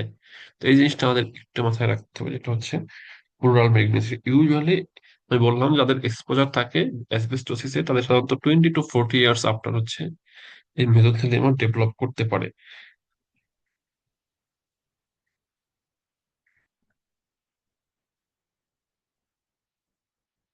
মেজোথেলিওমা থেকে আমাদের খুব বেশি কিছু আসলে পাওয়ার দরকার নেই। জাস্ট একটা মনে রাখবেন যে এটা হচ্ছে প্লুরাল মেলিগনেন্সি, এই কথাটা মাথায় রাখলেই হবে। এবং দেখতে এখানে একটা কথা বলা আছে, it occurrence almost invariably suggest past exposure exposure asbestos exposure, মানে এটা হচ্ছে লং টার্ম লং। তা অনেক বইতে বলা আছে যে 20 to 40 ইয়ার্স যদি এক্সপোজার হয় কারো, তারপরে হচ্ছে মেসোথেলিওমা ডেভেলপ করতে পারে। জাস্ট হাইলাইটেড পয়েন্ট গুলো একটু দেখবেন, খুব বেশি ইম্পর্টেন্ট না। ওদের আর দুইটা টপিকস আছে ইম্পর্টেন্ট আজকের ইসের ভিতরে, তার ভিতরে একটা হচ্ছে পালমোনারি এম্বোলিজম আর একটা হচ্ছে নিউমোথোরাক্স। পালমোনারি এম্বোলিজম থেকে খুব সহজ কোশ্চেন আসে। যেমন এখানে একটা জিনিস আছে দেখেন, আমরা তো সবাই পালমোনারি এম্বোলিজমের একটা টিপিক্যাল ইসিজি ফাইন্ডিং মনে রাখি যে S1Q3D3, এখানে আছে যে S1Q3D3। But most common ECG finding in pulmonary embolism is sinus tachycardia. এটা পরীক্ষায় আসে, আসছে প্রিভিয়াস কোশ্চেনে, হ্যাঁ। তো অনেকে আমরা ভুল করি যে সাইনাস ট্র্যাকিকার্ডিয়াকে আমরা মনে করি যে নর্মাল ফাইন্ডিং, বাট এটাই হচ্ছে common finding in case of pulmonary embolism. তো পালমোনারি এম্বোলিজম পেশেন্টগুলো আসলে কিভাবে প্রেজেন্ট করে, এদের একটা কোনো প্রিভিয়াস কোনো হিস্ট্রি থাকতে পারে। কি হিস্ট্রি থাকতে পারে? এটা হচ্ছে প্রো কোয়াগুলেবল স্টেট, হ্যাঁ। তো পেশেন্ট থাকতে পারে প্রলং ইমোবাইল বা ইমোবিলাইজেশন থাকতে পারে, পেশেন্টের প্রিভিয়াস ডিবিটির হিস্ট্রি থাকতে পারে, পেশেন্টের কোনো মেলিগনেন্সি থাকতে পারে, পেশেন্টের ওসিপি খাওয়ার হিস্ট্রি থাকতে পারে, পেশেন্টের একটা ট্রাভেলিং হিস্ট্রি থাকতে পারে, পেশেন্টের কোনো ফ্র্যাকচারের হিস্ট্রি থাকতে পারে। তো এই হিস্ট্রিগুলো যদি থাকে, এরপরে কোনো পেশেন্ট যদি আমাদের কাছে সাডেন সিভিয়ার হচ্ছে shortness of breadth, chest pain নিয়ে প্রেজেন্ট করে, এবং অন লাং স্কালটেশন আমরা পাইলাম যে নর্মাল বা ক্লিয়ার লাং, তাহলে আমাদের প্রথম ডিডি হবে হচ্ছে পালমোনারি এম্বোলিজম, ঠিক আছে। মোস্ট কমন কজ এখানে বলা আছে ডিভিটি। তাহলে ডিভিটি ছাড়াও অন্যান্য যে কজগুলো আমরা বললাম, যে প্রলং ইমোবিলাইজেশন, যেমন কোনো একটা স্ট্রোকের পেশেন্ট, সে অনেকদিন ধরে ইমোবাইল আছে, ঠিক আছে, তার ডিভিটি বা পালমোনারি এম্বোলিজম রিস্ক কিন্তু বেড়ে যায়। আর কোনো পেশেন্ট লং টার্ম যদি ট্রাভেল করে, হ্যাঁ, একটানা বসে থাকে, তারপরে হইতে পারে। কোনো পেশেন্টের যদি মেলিগনেন্সি থাকে, কোনো পেশেন্ট যদি ওসিপি খায়, যেগুলো বললাম আর কি, বা কোনো ফ্র্যাকচার থাকে, তো এগুলো যদি হিস্ট্রি থাকে, এরপর যদি sudden severe chest pain, shortness of breadth, hypotension এগুলো যদি থাকে পরীক্ষায়, সেক্ষেত্রে আমাদের মাথায় ফার্স্ট ডিটি আসবে হচ্ছে পালমোনারি এম্বোলিজম। এরকম একটা কোশ্চেন হইতে পারে, সিনারিও দিয়ে ডায়াগনোসিস চাইতে পারে। অথবা আপনার সরাসরি কোশ্চেন আসতে পারে যে পালমোনারি এম্বোলিজমের যেমন মোস্ট কমন ইসিজি ফাইন্ডিং হচ্ছে, আমার হচ্ছে কি বললাম আমরা, sinus tachycardia and anterior T inversion. But পরীক্ষায় সাইনাস ট্যাকিকার্ডিয়া বারবার দেয়। এটা এফসিবিএসসি এমআরসি দুইটা পরীক্ষাতেই খুব জনপ্রিয় একটা কোশ্চেন।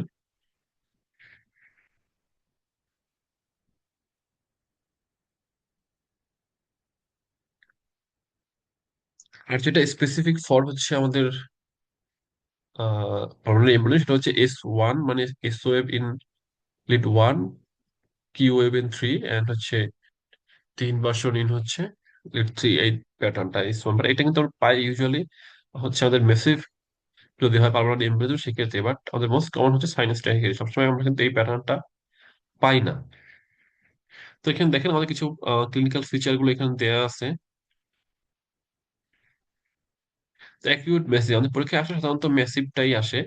মাইল্ড বা মডারেট এগুলো বা ক্রনিক এগুলো ইউজুয়ালি আসে না কখনো। তো মেসিভটাই দেয়, হ্যাঁ। তাহলে মেজর হিমোডাইনামিক ইফেক্ট যেটা থাকে, আমি বলছিলাম যে কার্ডিয়াক আউটপুট কমে যায়, মানে শর্ট হাইপারটেনশন আমরা পাইতে পারি, হ্যাঁ। পেশেন্ট কলাপস নিয়ে প্রেজেন্ট করতে পারে, চেস্ট পেইন বললাম, সিভিয়ার ডিসনিয়া সবগুলো আমি বলে ফেলছি অলরেডি, হ্যাঁ।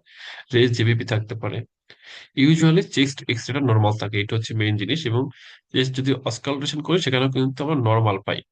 একটা কোশ্চেন স্যাররা করে ক্লিনিক্যাল ওয়ার্ডে, সেটা হচ্ছে আমরা একটা পেশেন্টের কাছে আসছে সাডেন সিভিয়ার ডিসনিয়া নিয়ে, বাট লাং অস্কালটেশন করে পাওয়া গেল নর্মাল, সেক্ষেত্রে কি কি কজ আমরা চিন্তা করতে পারি?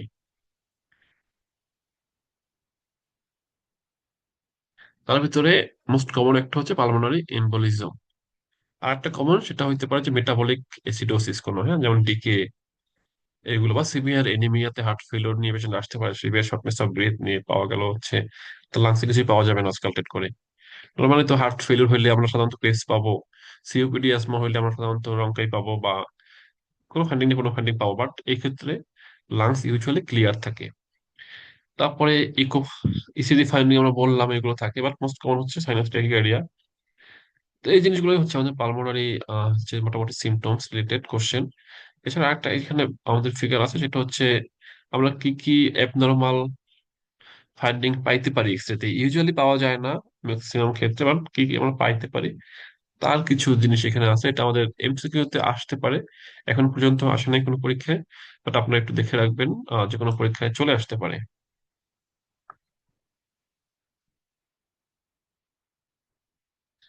এরপর আসলে ইনভেস্টিগেশন। আমাদের পালমোনারি এম্বোলিজমের ক্ষেত্রে আমাদের গোল্ড স্ট্যান্ডার্ড ইনভেস্টিগেশন হচ্ছে সিটিপিএ বা সিটি পালমোনারি এনজিওগ্রাম, ঠিক আছে। তো এটা অনেক সময় ঝামেলা হয় যে পেশেন্টের যদি কোনো রেনাল ইম্পেয়ারমেন্ট থাকে, আপনার এফসিএস পরীক্ষা সাধারণত এই প্যাচ গুলা দেয় না খুব বেশি, এমআরসিপি তে দেয় যে পেশেন্টের আপনার সুন্দর একটা পালমোনারি এম্বোলিজমের হিস্ট্রি দেওয়া আছে, এক জায়গায় হয়তো একটা রেনাল ইম্পেয়ারমেন্টের কথা উল্লেখ করাই দেবে ওরা। এরপরে কোশ্চেন করবো যে আপনার ফার্স্ট লাইন ইনভেস্টিগেশন বা গোল্ড স্ট্যান্ডার্ড ইনভেস্টিগেশন কি। বাট দেখা গেছে যে রেনাল ইম্পেয়ারমেন্ট কথাটা খেয়াল না করে আমরা সাধারণত সিটিপিএ দিয়ে দিই। বাট রেনাল ইম্পেয়ারমেন্ট থাকলে আমাদের সিটিপিএ না, তখন আমাদের ইনভেস্টিগেশন হবে ভিকিউ স্ক্যানিং, ঠিক আছে। অথবা প্রেগনেন্সির ক্ষেত্রে আমরা সাধারণত ভিকিউ স্ক্যানিং করি।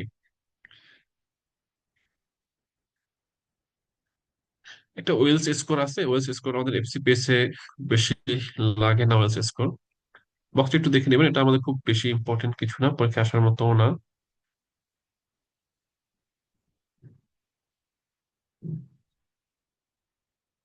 অথবা যদি আমাদের কন্ট্রাস্ট হাইপার সেন্সিটিভিটি থাকে সেক্ষেত্রে আমাদের ইনভেস্টিগেশন হবে ভিকিউ স্ক্যানিং, সেক্ষেত্রে আমরা সিটিপিএ করবো না, কারণ সিটিপিএ তে কন্ট্রাস্ট দিতে হবে।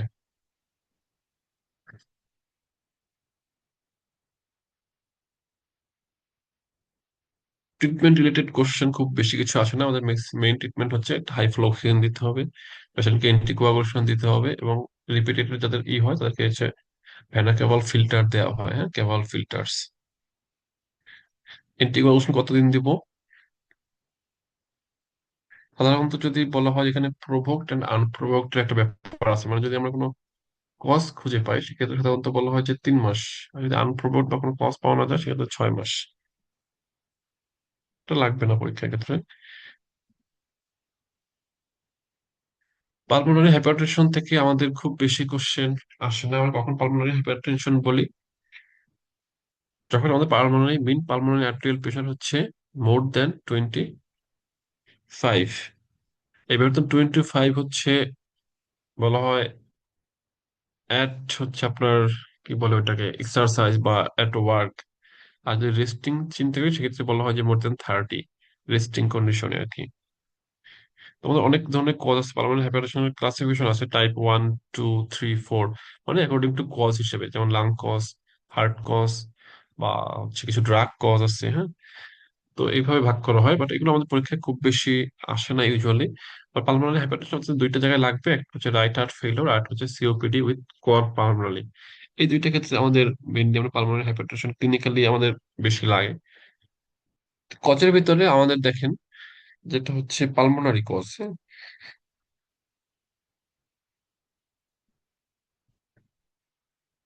অনেকগুলো কজ এখানে দেওয়া আছে, বাট ম্যাক্সিমাম জিনিস আমাদের লাগবে না। হার্টের ভিতরে আমাদের মেইনলি লাগে হচ্ছে লেফট হার্ট ডিজিজ, যেটা আমরা বলছিলাম ভালো ভালো ডিজিজ হতে পারে, অথবা হচ্ছে আপনার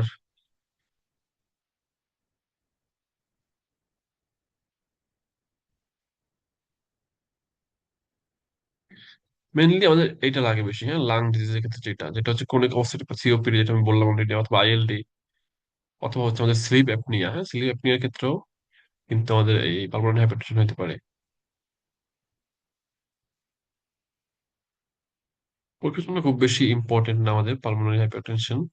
আমরা কি কি জিনিস পাবো এখানে? আমার ইউজুয়ালি আমাদের যে রাইট হার্ট ফেলিওর যে ফিচার গুলো আছে আমরা পড়ছিলাম থার্ড ইয়ারে প্রিকর্ডিয়াম এক্সামিনেশন করতে গিয়ে, সেই জিনিসগুলো আমরা পাবো এখানে। রেজ জেবিপি পাইতে পারি, তারপর হচ্ছে পালপেবল P2, প্যারাস্টর্নাল হিপ, এই জিনিসগুলো পাই। তবে আপনার একটা জিনিস মনে রাখতে হবে, সেটা হচ্ছে জেবিপি তে কি পাই আমরা? প্রমিনেন্ট এওএফ পাই। এই জিনিসটা আমাদের মেনলি লাগবে হচ্ছে আমরা যখন কার্ডিওলজি পড়বো তখন লাগবে, যে আমরা কখন প্রমিনেন্ট এওএফ পাই, ঠিক আছে।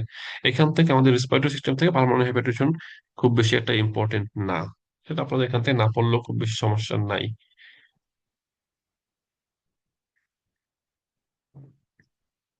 আপার এয়ারওয়ে এর ভিতরে আমাদের এখানে একটা ডিজিজ থেকে কোশ্চেন আসে মাঝে মাঝে, সেটা হচ্ছে আমাদের স্লিপ অ্যাপনিয়া বা অবস্ট্রাকটিভ স্লিপ অ্যাপনিয়া। এটা আমাদের জন্য ইম্পর্টেন্ট। তো কি হিস্ট্রি থাকে সাধারণত এইসব পেশেন্টের? একদম টিপিক্যাল হিস্ট্রি থাকে এবং কমন কোশ্চেন, মানে এইগুলো হচ্ছে পেইড কোশ্চেন যেগুলো হচ্ছে সবাই মোটামুটি পারে আর কি।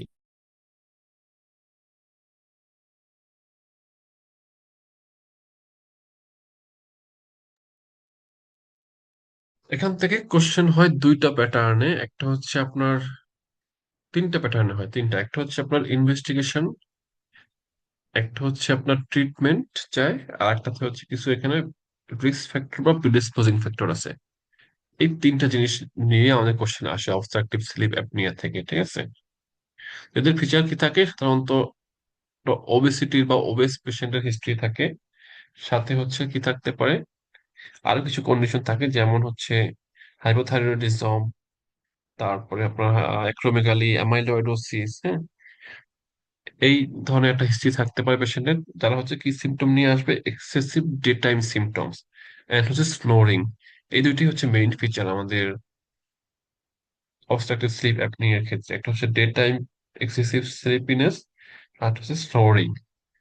তো এই দুইটার হিস্ট্রি দেবে, দিয়ে আপনার জানতে চাইবে এখানে আপনার ইনভেস্টিগেশন কি করবেন আপনি, বা গোল্ড স্ট্যান্ডার্ড ইনভেস্টিগেশন কি, সেটা হচ্ছে পলিসোমনোগ্রাফি। আর এখানে মেইন ট্রিটমেন্ট কি, সেটা হচ্ছে আমাদের সিপ্যাপ, হ্যাঁ, কন্টিনিউয়াস পজিটিভ এয়ারওয়ে প্রেসার। এটা হচ্ছে আমাদের মেইন ট্রিটমেন্ট। এই দুটাই আসে পরীক্ষায়।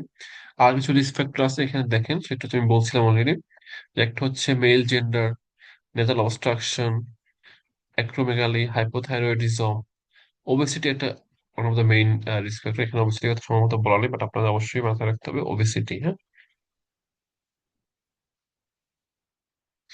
এখানে আরেকটা এসবি ক্লু আছে দেখেন। তো এখানে দেখলাম এই যে এখানে ফিচারের ভিতরে আমি যেগুলো বললাম, যে এক্সেসিভ ডে টাইম স্লিপিনেস, এটা হচ্ছে প্রিন্সিপাল সিমটমস, ঠিক আছে। তো আপনার পরীক্ষায় এমন ভাবে এসবি আসতে পারে, অনেক সময় পরীক্ষায় হয় না যে একটা ডিরেক্ট লাইন তুলে দেয়, এক লাইনের কোশ্চেন, যে what is the principal symptoms of obstructive sleep apnoea, সেক্ষেত্রে এক্সেসিভ ডে টাইম স্লিপিনেস। আবার আরেকটা জিনিস দেখেন, যদি আসে যেমন universal feature of sleep apnoea, সেক্ষেত্রে হবে কিন্তু স্নোরিং। স্নোরিং, হ্যাঁ। তাহলে excessive day time sleepiness is the principal symptom, snoring is virtually universal. অনেক সময় পরীক্ষায় কিছু এরকম কোশ্চেন আসে যেগুলো খুব বেশি আসলে গুরুত্ব বহন করে না বা ডিরেক্ট লাইন তুলে দেয়। যেমন এখানে আসলে principal symptoms, universal symptoms, first symptoms, এগুলো আসলে অত বেশি মুখস্থ করে আসলে খুব বেশি আমাদের লাভ নাই। পরে এর তারপরে কিছু দুই একটা কোশ্চেন পরীক্ষায় আসে প্রতি বছরই। তাহলে এখানে আমাদের প্রিন্সিপাল সিমটম হচ্ছে স্লিপিনেস, আর স্নোরিং হচ্ছে ইউনিভার্সাল ফিচার।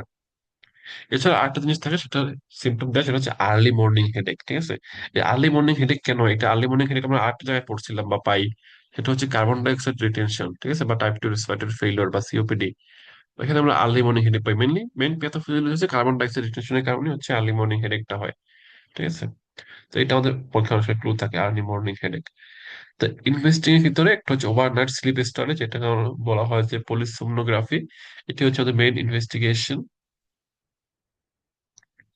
আর ম্যানেজমেন্টের ভিতরে আমাদের মেইন হচ্ছে আমাদের পেশেন্টের যদি কোনো আইডেন্টিফাইবল কজ থাকে বা যেটা রিস্ক ফ্যাক্টর গুলো বললাম, সেই রিস্ক ফ্যাক্টর গুলো হচ্ছে আমাদের রিডিউস করতে হবে। এন্ড আমাদের মেইন হচ্ছে CPAP, continuous positive airway pressure. এটা হচ্ছে gold standard treatment for obstructive sleep apnoea. এটা আসে পরীক্ষায়।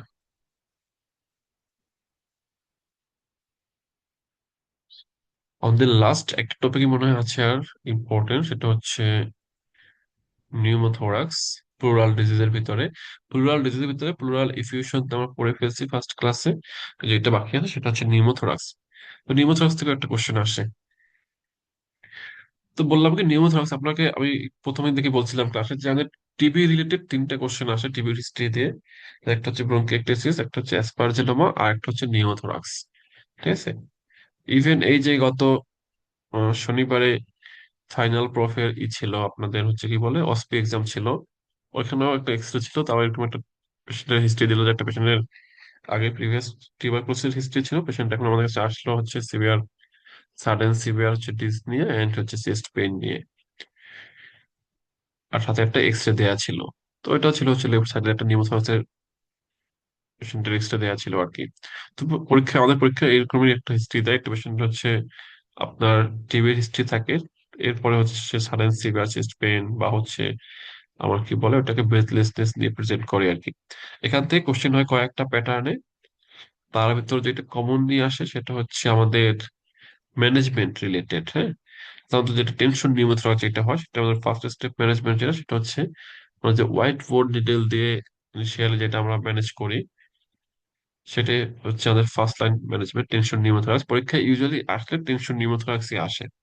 আমাদের যে ক্লোজ অথবা ওপেন যে নিউমোথোরাক্স আছে এগুলো ইউজুয়ালি পরীক্ষায় আসে না আমাদের, আসে হচ্ছে টেনশন নিউমোথোরাক্স। তার আগে আমরা একটু দেখি তাহলে নিউমোথোরাক্স থেকে আমরা নিউমোথোরাক্সের ডেফিনিশন তোমার সবাই জানি, এটা আলাদাভাবে বলার কিছু নেই আপনাদের। আমাদের এটাকে যদি আমরা ক্লাসিফাই করি, ফার্স্টলি দুইটা ভাগে ভাগ করা হয়, একটা হচ্ছে স্পন্টেনিয়াস আর একটা হচ্ছে আয়াট্রোজেনিক। আমি কিন্তু আয়াট্রোজেনিক বা ট্রমাটিক প্রচুর পাই। আর স্পন্টেনিয়াস এর ভিতরে প্রাইমারি সেকেন্ডারি। প্রাইমারি মানে হচ্ছে এখানে সাধারণত প্রিভিয়াস কোনো লাং ডিজিজ থাকে না। আর সেকেন্ডারি যেটা, এখানে হচ্ছে সাধারণত প্রিভিয়াস স্ট্রাকচারাল বা ফাংশনাল কোনো অ্যাবনরমালিটিস থাকে লাংস, যেমন এই যে মোস্ট কমনলি সিওপিডি, টিউবারক্লোসিস, হ্যাঁ, অ্যাজমা, লাং অ্যাবসেস, পালমোনারি ইনফার্কটস বা ম্যালিগন্যান্সি। সো এই ডিজিজগুলো থাকে। সো আপনাকে নিউমোথ্রাক্সের হিস্ট্রি দিলে আপনার অবশ্যই পেশেন্টকে একটা সিওপিডির হিস্ট্রি দেবে অথবা টিউবারক্লোসিসের হিস্ট্রি দেবে পরীক্ষায়। এরপরে বলবো যে একটা এভাবে দিতে পারে, একটা সিওপিডির পেশেন্ট, সে হচ্ছে আপনার sudden severe chest pain, breathlessness নিয়ে প্রেজেন্ট করলো। হ্যাঁ, সেক্ষেত্রে আপনার ডায়াগনোসিস কি? কিন্তু আমরা নিউমোথ্রাক্স অবশ্যই চিন্তা করবো। তো দেখেন মোস্ট কমন সিমটমস কি, সাডেন সিভিয়ার হচ্ছে unilateral pleuritic chest pain and or breathlessness. Pleuritic chest pain কাকে বলে আমরা গত ক্লাসে বলছিলাম। প্লুরাইটিক চেস্ট পেইন মানে কি? যেমন নিউমোনিয়াতে পাই প্লুরাইটিক চেস্ট পেইন।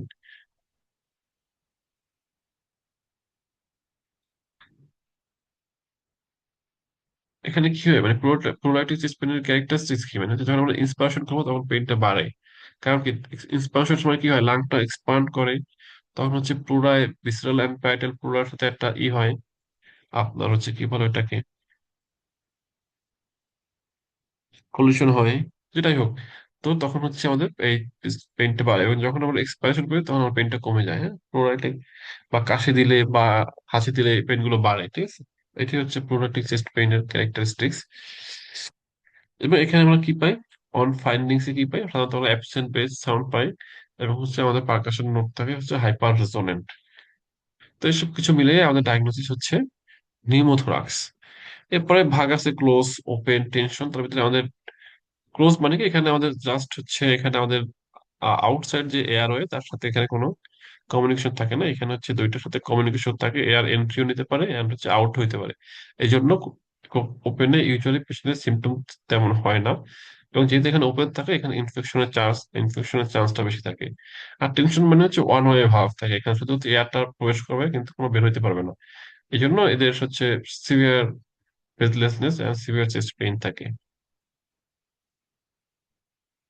ম্যানেজমেন্টটা ইম্পর্টেন্ট। এই ম্যানেজমেন্টটা আমাদের নাইস গাইডলাইন যে ম্যানেজমেন্ট এমআরসিপি তে আসে ওটা একটু চেঞ্জ হয়েছে বর্তমানে, বাট আমাদের নাইস বলেন বা ব্রিটিশ থোরাসিক সোসাইটি বলেন, ওদের গাইডলাইনের সাথে ডেভিডসনের গাইডলাইন একটু আলাদা আছে। বাট আমাদের যেহেতু এফসিবিএস পরীক্ষা ডেভিডসন বেসড, আমরা ডেভিডসনে যা আছে তাই করবো, এর বাইরে আমাদের কিছু মাথায় নেওয়ার দরকার নেই। তো আমরা এখানে ম্যানেজমেন্টের আগে প্রথমত দুইটা জিনিস মাথায় রাখবো, একটা হচ্ছে আমাদের এটা কি আমাদের প্রাইমারি নিউমোথোরাক্স নাকি হচ্ছে সেকেন্ডারি নিউমোথোরাক্স। প্রাইমারি মানে হচ্ছে তার কোনো স্ট্রাকচারাল লাং ডিজিজ নাই, সেকেন্ডারি মানে হচ্ছে তার কোনো লাং ডিজিজ আছে লাইক সিওপিডি, টিবি ইত্যাদি। তো যখন আমাদের যদি প্রাইমারি হয় মানে হচ্ছে পেশেন্টের কোনো লাং ডিজিজ নাই, এবং এই নিউমোথ্রাক্সের লেন্থ যদি হচ্ছে লেস দেন 2 সেন্টিমিটার থাকে অ্যান্ড পেশেন্ট যদি হচ্ছে কোনো ব্রেথলেসনেস না থাকে, সেক্ষেত্রে আমাদের কোনো ইন্টারভেনশন দরকার নাই। আমাদের মেইন ট্রিটমেন্ট হচ্ছে supportive, that is oxygen only. ঠিক আছে, অক্সিজেন দিলে পেশেন্টের নিউমোথ্রাক্স ভালো হয়ে যায়। But primary pneumothorax more than 2 centimetre and হচ্ছে পেশেন্টের ব্রেথলেসনেস আছে, তাহলে অবশ্যই আমাদেরকে কি করতে হবে, আমাদের অবশ্যই অ্যাসপাইরেশন অথবা চেস্ট ড্রেন দিতে হবে। এটা হচ্ছে প্রাইমারি নিউমোথ্রাক্সের ক্ষেত্রে। ঠিক আছে, বলা আছে দেখেন, small primary pneumothorax usually resolve spontaneously only require intervention if the patient is breathlessness, মানে ব্রেথলেস যদি থাকে সেক্ষেত্রে। ঠিক আছে, আর যদি সেকেন্ডারি নিউমোথ্রাক্স হয় সেক্ষেত্রে পেশেন্টের যদি আমার এই নিউমোথ্রাক্সের হচ্ছে লেন্থ যদি 1 to 2 সেন্টিমিটার ভিতরে থাকে, সেক্ষেত্রে আমাদের ফার্স্ট লাইন ট্রিটমেন্ট হচ্ছে অ্যাসপাইরেশন করা। যদি অ্যাসপাইরেশন ফেল হয় অথবা পেশেন্টের ব্রেথলেসনেস থাকে, সেক্ষেত্রে আমাদের ট্রিটমেন্ট হচ্ছে চেস্ট ড্রেন। ঠিক আছে, দেখেন এই chest drain is required if the pneumothorax remains greater than 1 centimetre and in patients who are breathless or have a large pneumothorax. তাহলে এগুলোই বললাম যে একটা পেশেন্ট যদি সেকেন্ডারি নিউমোথোরাক্স থাকে, তাই এটা যদি 1 সেন্টিমিটার বেশি থাকে অ্যান্ড সাথে শ্বাসকষ্ট থাকে, সেক্ষেত্রে আমাদের অবশ্যই চেস্ট ড্রেন দিতে হবে। বাট ফার্স্ট হচ্ছে অ্যাসপাইরেশন, এই যে দেখেন অ্যাসপাইরেশন তো বলা আছে কিন্তু। আর যদি এমন হয় টেনশন নিউমোথোরাক্স, পরীক্ষায় যেটা আমাদের আসে টেনশন নিউমোথোরাক্স, সেক্ষেত্রে আমাদের প্রথমেই হচ্ছে আমরা কি করবো, একটা হোয়াইট বোর্ড নিডেল দিয়ে আমাদের সেফটি ট্রায়াঙ্গেল আছে, সেই সেফটি ট্রায়াঙ্গেলে আমরা চেস্ট ড্রেন দিই। বাট হোয়াইট বোর্ড নিডলটা আমরা সাধারণত সেকেন্ড ইন্টারকোস্টাল স্পেস, যেই পাশে আমাদের নিউমোথরাক্স মনে হবে ক্লিনিক্যালি, সেই পাশে সেকেন্ড ইন্টারকোস্টাল স্পেসে আমরা হোয়াইট বোর্ড নিডল দিয়ে আমাদের এয়ারটা বের করে দেবো। এটা হচ্ছে আমাদের ফার্স্ট লাইন লাইফ সেভিং হচ্ছে ট্রিটমেন্ট বা ইমিডিয়েট আমাদের ম্যানেজমেন্ট অপশন। এর পরবর্তীতে আমরা হচ্ছে চেস্ট ড্রেন দিব বা যা কিছু করবো, সমস্যা নাই আমাদের। ঠিক আছে,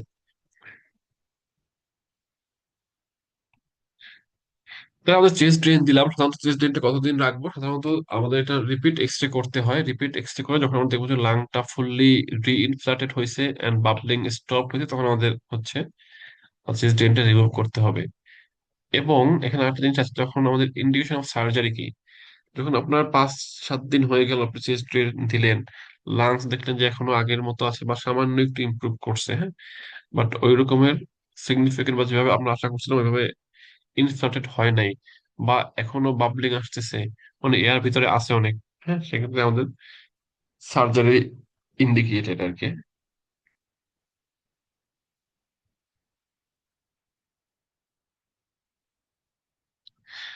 এখানে একটা জিনিস আছে যে একটা নিউমোথ্রাক্সের পেশেন্ট কখন ফ্লাই করতে পারে, এই কোশ্চেনটা আমাদের এফসিবিএস এর রিলেটেড কোশ্চেন গুলো সাধারণত আসে না। হ্যাঁ, এগুলো হচ্ছে আমাদের এমআরসিপি রিলেটেড জায়গাগুলোতে কোশ্চেন গুলো আসে। কারণ এখানে বলছে যে, দেখেন ব্রিটিশ থোরাসিক সোসাইটি একটা কথা বলছে যে একটা নিউমোথ্রাক্সের পেশেন্ট কখন ফ্লাই করতে পারবে বা এয়ার জার্নি করতে পারবে, সাধারণত বলেছে যে আপনার যে ফুল ইনফ্লামেশন হওয়ার 7 দিন পরে, হ্যাঁ, 7 দিন পরে হচ্ছে সে ই করতে পারবে, এয়ার ট্রাভেল করতে পারবে আর কি।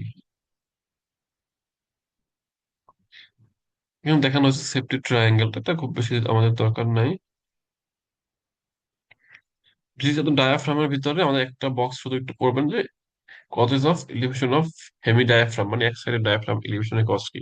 তার ভিতরে বেশ কিছু কজ আছে, ফ্রেনফ্রিকনার পালসি, ইভেন্টেশন অফ দ্য ডায়াফ্রাম, তারপর যদি কোনো লাংয়ের সার্জারি হয়, ইউনিলেটারাল লোবেক্টমি, পালমোনারি ফাইব্রোসিস, ইনফেকশন। এখানে মেনলি দুইটা জিনিস তিনটা জিনিস মনে রাখবেন, একটা হচ্ছে ফেনিকনার পালসি, একটা হচ্ছে মেলিগনেন্সি, একটা হচ্ছে আপনার হচ্ছে ইভেন্টেশন অফ দ্য ডায়াফ্রাম। এই তিন তিন চারটা কজ মনে রাখলেই হবে, বাকিগুলো আমাদের খুব বেশি দরকার নেই, এটা পরীক্ষায় আসেও না ওইভাবে। আর বাকি যেগুলো আছে এগুলো আমাদের খুব বেশি ইম্পর্টেন্ট কিছু নাই এখানে। তো আমাদের রেসপিরেটরি সিস্টেমের এর বাইরে আমি যে ডিজিজগুলো আলোচনা করছি, এর বাইরে ইউজুয়ালি কোশ্চেন আসে না, বরং আমরা আরো এক্সট্রা কিছু ডিজিজ আলোচনা করি যেগুলো থেকে খুব রেয়ারলি কোশ্চেন আসে। আর আপনাদের 10টা কোশ্চেন আসে, তো 9টা 10টা। তা যে টপিকগুলো আমরা 3টে ক্লাসে পড়ালাম, এর বাইরে আশা করি আপনারা কোনো কোশ্চেনই ফেস করবেন না এখন। সব কোশ্চেন পড়ানোর ভিতরেই থাকবে, বাট আপনাদেরকে করতে হবে, আপনাদের ক্লুগুলো ধরতে হবে, ঠিক আছে? যেখানে যেখানে আমি বলছি যে এখানে এরকম চেঞ্জ করে দেয়, ওগুলো আসলে ওইভাবেই আসে। আপনাদের কাজ হচ্ছে এখন পুরো চ্যাপ্টারটা পড়ে আপনাদের হচ্ছে কিছু কোশ্চেন সলভ করা। আমরা আগামীকালকে, মানে আমাদের নেক্সট ক্লাসে আমরা কিছু কোশ্চেন নিয়ে একটু ডিসকাস করব। তাহলে আপনাদের যতটুকু কনফিউশন যদি থাকে কোনো, তাহলে সেটাও ওইখানে আশা করি হচ্ছে থাকবে না আর। তো তার আগে আপনাদের যেটা করতে হবে সেটাতে আপনাদের পড়তে হবে। আপনারা না পড়লে কোশ্চেন ডিসকাশন সেশনে আসলে খুব বেশি অ্যাক্টিভলি পার্টিসিপেট করতে পারবেন না আসলে। আপনাদের এই জন্য আপনাদের আজকের কাজ হচ্ছে আজকে থেকে কালকের ভিতরে, মানে কালকে দিনের ভিতরে আপনারা হচ্ছে পুরো চ্যাপ্টারটা একবার পড়ে ফেলবেন। যতটুকু পড়ছেন বাকি যেটুকু আছে ওইটুকু হচ্ছে পড়ে ফেলবেন। পড়ে ফেললে যেটা হবে, তাহলে আমরা যখন কোশ্চেন ডিসকাশন করব তখন আপনারা অ্যাক্টিভলি পার্টিসিপেট করতে পারবেন। আর যারা হচ্ছে ক্লাসটা হচ্ছে রেকর্ড ভার্সন করবেন তাদেরকেও সেম কথা, আপনারা হচ্ছে আহ, পুরো চ্যাপ্টারটা পড়ে ফেলবেন একদিনের ভিতরে, মানে জাস্ট হচ্ছে ইম্পর্টেন্ট ডিজিজ গুলো যেগুলো আমরা আলোচনা করলাম বেশিরভাগ, সেগুলো দেন হচ্ছে আমরা কালকে কোশ্চেন সেশনে আরো হচ্ছে ডিটেলস আপনাদেরকে বলে দেবো যে কোশ্চেন গুলো আসলে কিভাবে হয়। আশা করি রেসপিরেটরি সিস্টেম থেকে আপনাদের এর বাইরে কোনো কোশ্চেন আসার সুযোগ নেই আসলে, কারণ আমি তো অনেকগুলো বছরের কোশ্চেন নিয়ে অ্যানালাইসিস করছি। তো আমার কাছে অনেক কোশ্চেন লেখা ছিল, আমি আগে যখন পরীক্ষা দিয়েছি তার আগে প্রতিটা সেশনে কোশ্চেন নিয়ে অ্যানালাইসিস করতাম যে কিরকম কোশ্চেন আসে, কোন টপিক থেকে দেয়, কোন জায়গা থেকে কিভাবে ঘুরাই দেয়। তো এগুলো নিয়ে অনেক অ্যানালাইসিস করা হয়েছে। তো মোটামুটি স্যাররা যেভাবে কোশ্চেন দেয় মোটামুটি মুখস্থ আমাদের আর কি। হ্যাঁ, আর যেহেতু আমার মানে এমআরসিপিও দেওয়া আছে, সো এখন যেহেতু স্যার অনেকটা এমআরসিপি প্যাটার্ন ফলো করে এফসিপিএস এ, সো ওই দিকটাও মোটামুটি আইডিয়া আছে। সো আশা করি আপনাদের আসলে কোনো সমস্যা হবে না। তারপরে যদি আপনাদের কোনো সমস্যা থাকে আপনারা তো আমাকে পার্সোনালি মেসেজ দিতে পারেন, অথবা আমাদের গ্রুপে বলতে পারেন।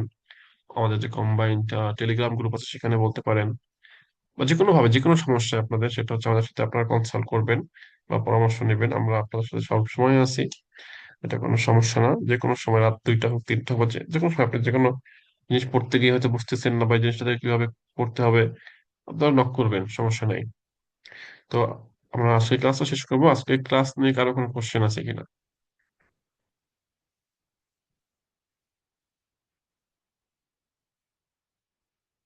ভাইয়া রেকর্ডেড ক্লাসটা কি এই গ্রুপেই পাবো, টেলিগ্রামেই? হ্যাঁ হ্যাঁ ভাই, টেলিগ্রামে লিংক দিয়ে দেওয়া হবে, বা আমাদের যে ওয়েবসাইট থেকে আপনারা হচ্ছে দেখে নেবেন ক্লাসটা। আচ্ছা ভাইয়া, জি থ্যাংক ইউ। আসলে ভাই আমার ইতে অনেক লেটে আসছে, কিন্তু 10টা 12তে আমাকে মেসেজ আসছে, আমি জয়েন করতে পারি নাই। ও আচ্ছা আচ্ছা আচ্ছা, এত লেট মেসেজ দেওয়ার তো কথা না। তাহলে নেট অফ ছিল নাকি? না না ভাইয়া, নেট অন আছে, আমি বারবার চেক করতেছিলাম, বাট আসছে না। আমি 10টা 12তে কেবল আসলো মেসেজ, এসে দেখি ক্লাস শেষ। আমি তো 8:30টায় লিংক দিয়েছিলাম, 8টায় ঘোষণা দিয়েছিলাম আর কি। তারপরে এরকম বলতে হলো পারলাম কেন না ভাইয়া। বুঝলাম না। হ্যাঁ, যাই হোক ভাই, আমার আপনি আমার হচ্ছে কাছে রেকর্ডেড পার্সোনালি আসছে, ক্লাসটা জি। রাতেই দিয়ে দেওয়া হবে, আজকে রাতেই দিয়ে দেওয়া হবে। আপনি জাস্ট জি ভাইয়া। ক্লাসটা দেখে আপনি হচ্ছে আপনারা যারাই আছেন আর কি পুরো চ্যাপ্টারটাই পড়ে ফেলবেন, তাহলে আমাদের নেক্সট যে কোশ্চেন ডিসকাশন এটা হবে। আমরা প্রত্যেক ম্যাক্সিমাম যেগুলো কোশ্চেন আসে যে প্যাটার্নে, ওই প্যাটার্নে কিছু কোশ্চেন নিয়ে ডিসকাস করব। তাহলে হচ্ছে কি আপনারা অ্যাক্টিভলি পার্টিসিপেট করতে পারলে আপনাদের জিনিসগুলো ইজি হয়ে যাবে। আর রেসপিরেটরি সিস্টেম কিন্তু আমি যখন বা যখন আপনার প্রথম পরীক্ষা দিবেন, আপনার যদি কেউ আগে পরীক্ষা দিয়ে না থাকেন, আপনার জন্য একটু ধরতে অসুবিধা হয়। তো আপনাদের যে 3টা ক্লাস সবার যাদের করা আছে বা করছেন তাদের আসলে আশা করি যে এই সমস্যাগুলো হবে না আসলে। কারণ আমরা তো বাসায় সবাই নিজেরা পড়ি, আর বাসায় পড়া এক জিনিস, আর কোশ্চেন প্যাটার্ন সলভ করা আরেক জিনিস। আসলে কোশ্চেন কিভাবে আসে এটা বোঝা যায় না নিজের একা একা পড়লে। যখন কেউ একটু হেল্প করে বা এই ধরনের কোশ্চেনটা বলে দেয় যে এই টাইপে পড়ো, এইরকম পড়ো, তাহলে জিনিসগুলো ইজি হয়ে যায়। এটাই হচ্ছে মানে কোচিং করার সুবিধা আর কি। কোচিং খুব বেশি আসলে সুবিধা নাই, একটাই সুবিধা। আমরা তো সবাই, আমি যখন যখন পার্ট ওয়ানে পড়া প্রথম শুরু করি তখন সিনিয়রদের কাছে শুধু বলতাম, তখন তো এত ছিল না, মানে এত গ্রুপ ছিল না, এত অনলাইন প্ল্যাটফর্ম ছিল না, এত কোচিং ছিল না 5 বছর আগে আরো। তো তখন হচ্ছে জিজ্ঞেস করতাম সিনিয়রদের কিভাবে পড়বো, সবাই বলতো ডেভিডসন পড়ো, ডেভিডসন পড়লেই হবে। তো ডেভিডসন কিভাবে পড়তে হয় এটা বুঝতে আমার 6 মাস লাগছে আর কি, ঠিক আছে, প্রথম প্রথম ইন্টার্নের সময়। সবাই বলতো শুধু ডেভিডসন পড়ো, কেউ আসলে বোঝাই দিত না যে এইভাবে কোশ্চেন আসে বা এইভাবে পড়তে হবে। কারণ ডেভিডসনের তো অনেক কিছু আছে। ডেভিডসন আমাদের আন্ডার গ্রাজুয়েটও ডেভিডসন পড়ি, তারপরে গ্রাজুয়েটও ডেভিডসন পড়ি, এবার পোস্ট গ্রাজুয়েশনও ডেভিডসন পড়ি। কারণ প্রত্যেকটা লেভেলের এক একটা প্যাটার্ন আছে, আর প্রত্যেকটা লেভেলে নির্দিষ্ট কিছু জিনিস পড়তে হয়, সব লেভেলের জন্য সব পড়া না। তো ওইটা বুঝে আসলে কিভাবে পড়তে হবে, কিভাবে কোশ্চেন আসে, এই জিনিসটা হচ্ছে বুঝতে পারাটাই হচ্ছে ইম্পর্টেন্ট। এই জন্যই আসলে মেইনলি কোচিং এর হেল্প নেওয়া। আদারওয়াইজ নিজে সবাই তো নিজে নিজেই পড়বে, বা আমরা তো আসলে কাউকে পড়ে দিতে পারবো না, পড়তে হবে নিজেরই। তো আপনাদের যদি কোনো কোশ্চেন থাকে রেসপিরেটরি সিস্টেম পড়তে গিয়ে, আমরা তো আছি আপনাদের সাথে নেক্সট 6 মাস, 6 মাস না মানে পরবর্তী যতদিন পর্যন্ত আপনারা পাস না করেন ততদিন পর্যন্ত আছি ইনশাল্লাহ। আশা করি সবাই প্রথমবারে পাস করে যান। ততদিন আমরা আছি আপনাদের সাথে, যে কোনো সমস্যায় আমাদের সাথে নক দিবেন, পার্সোনালি আমাকে নক দিতে পারেন বা আমাদের গ্রুপে নক দিতে পারেন। আশা করি আমরা আপনাদের যথেষ্ট বা যথাসাধ্য আমাদের হেল্প করার চেষ্টা করবো আর কি। তো সবাই ভালো থাকবেন। আসসালামু আলাইকুম।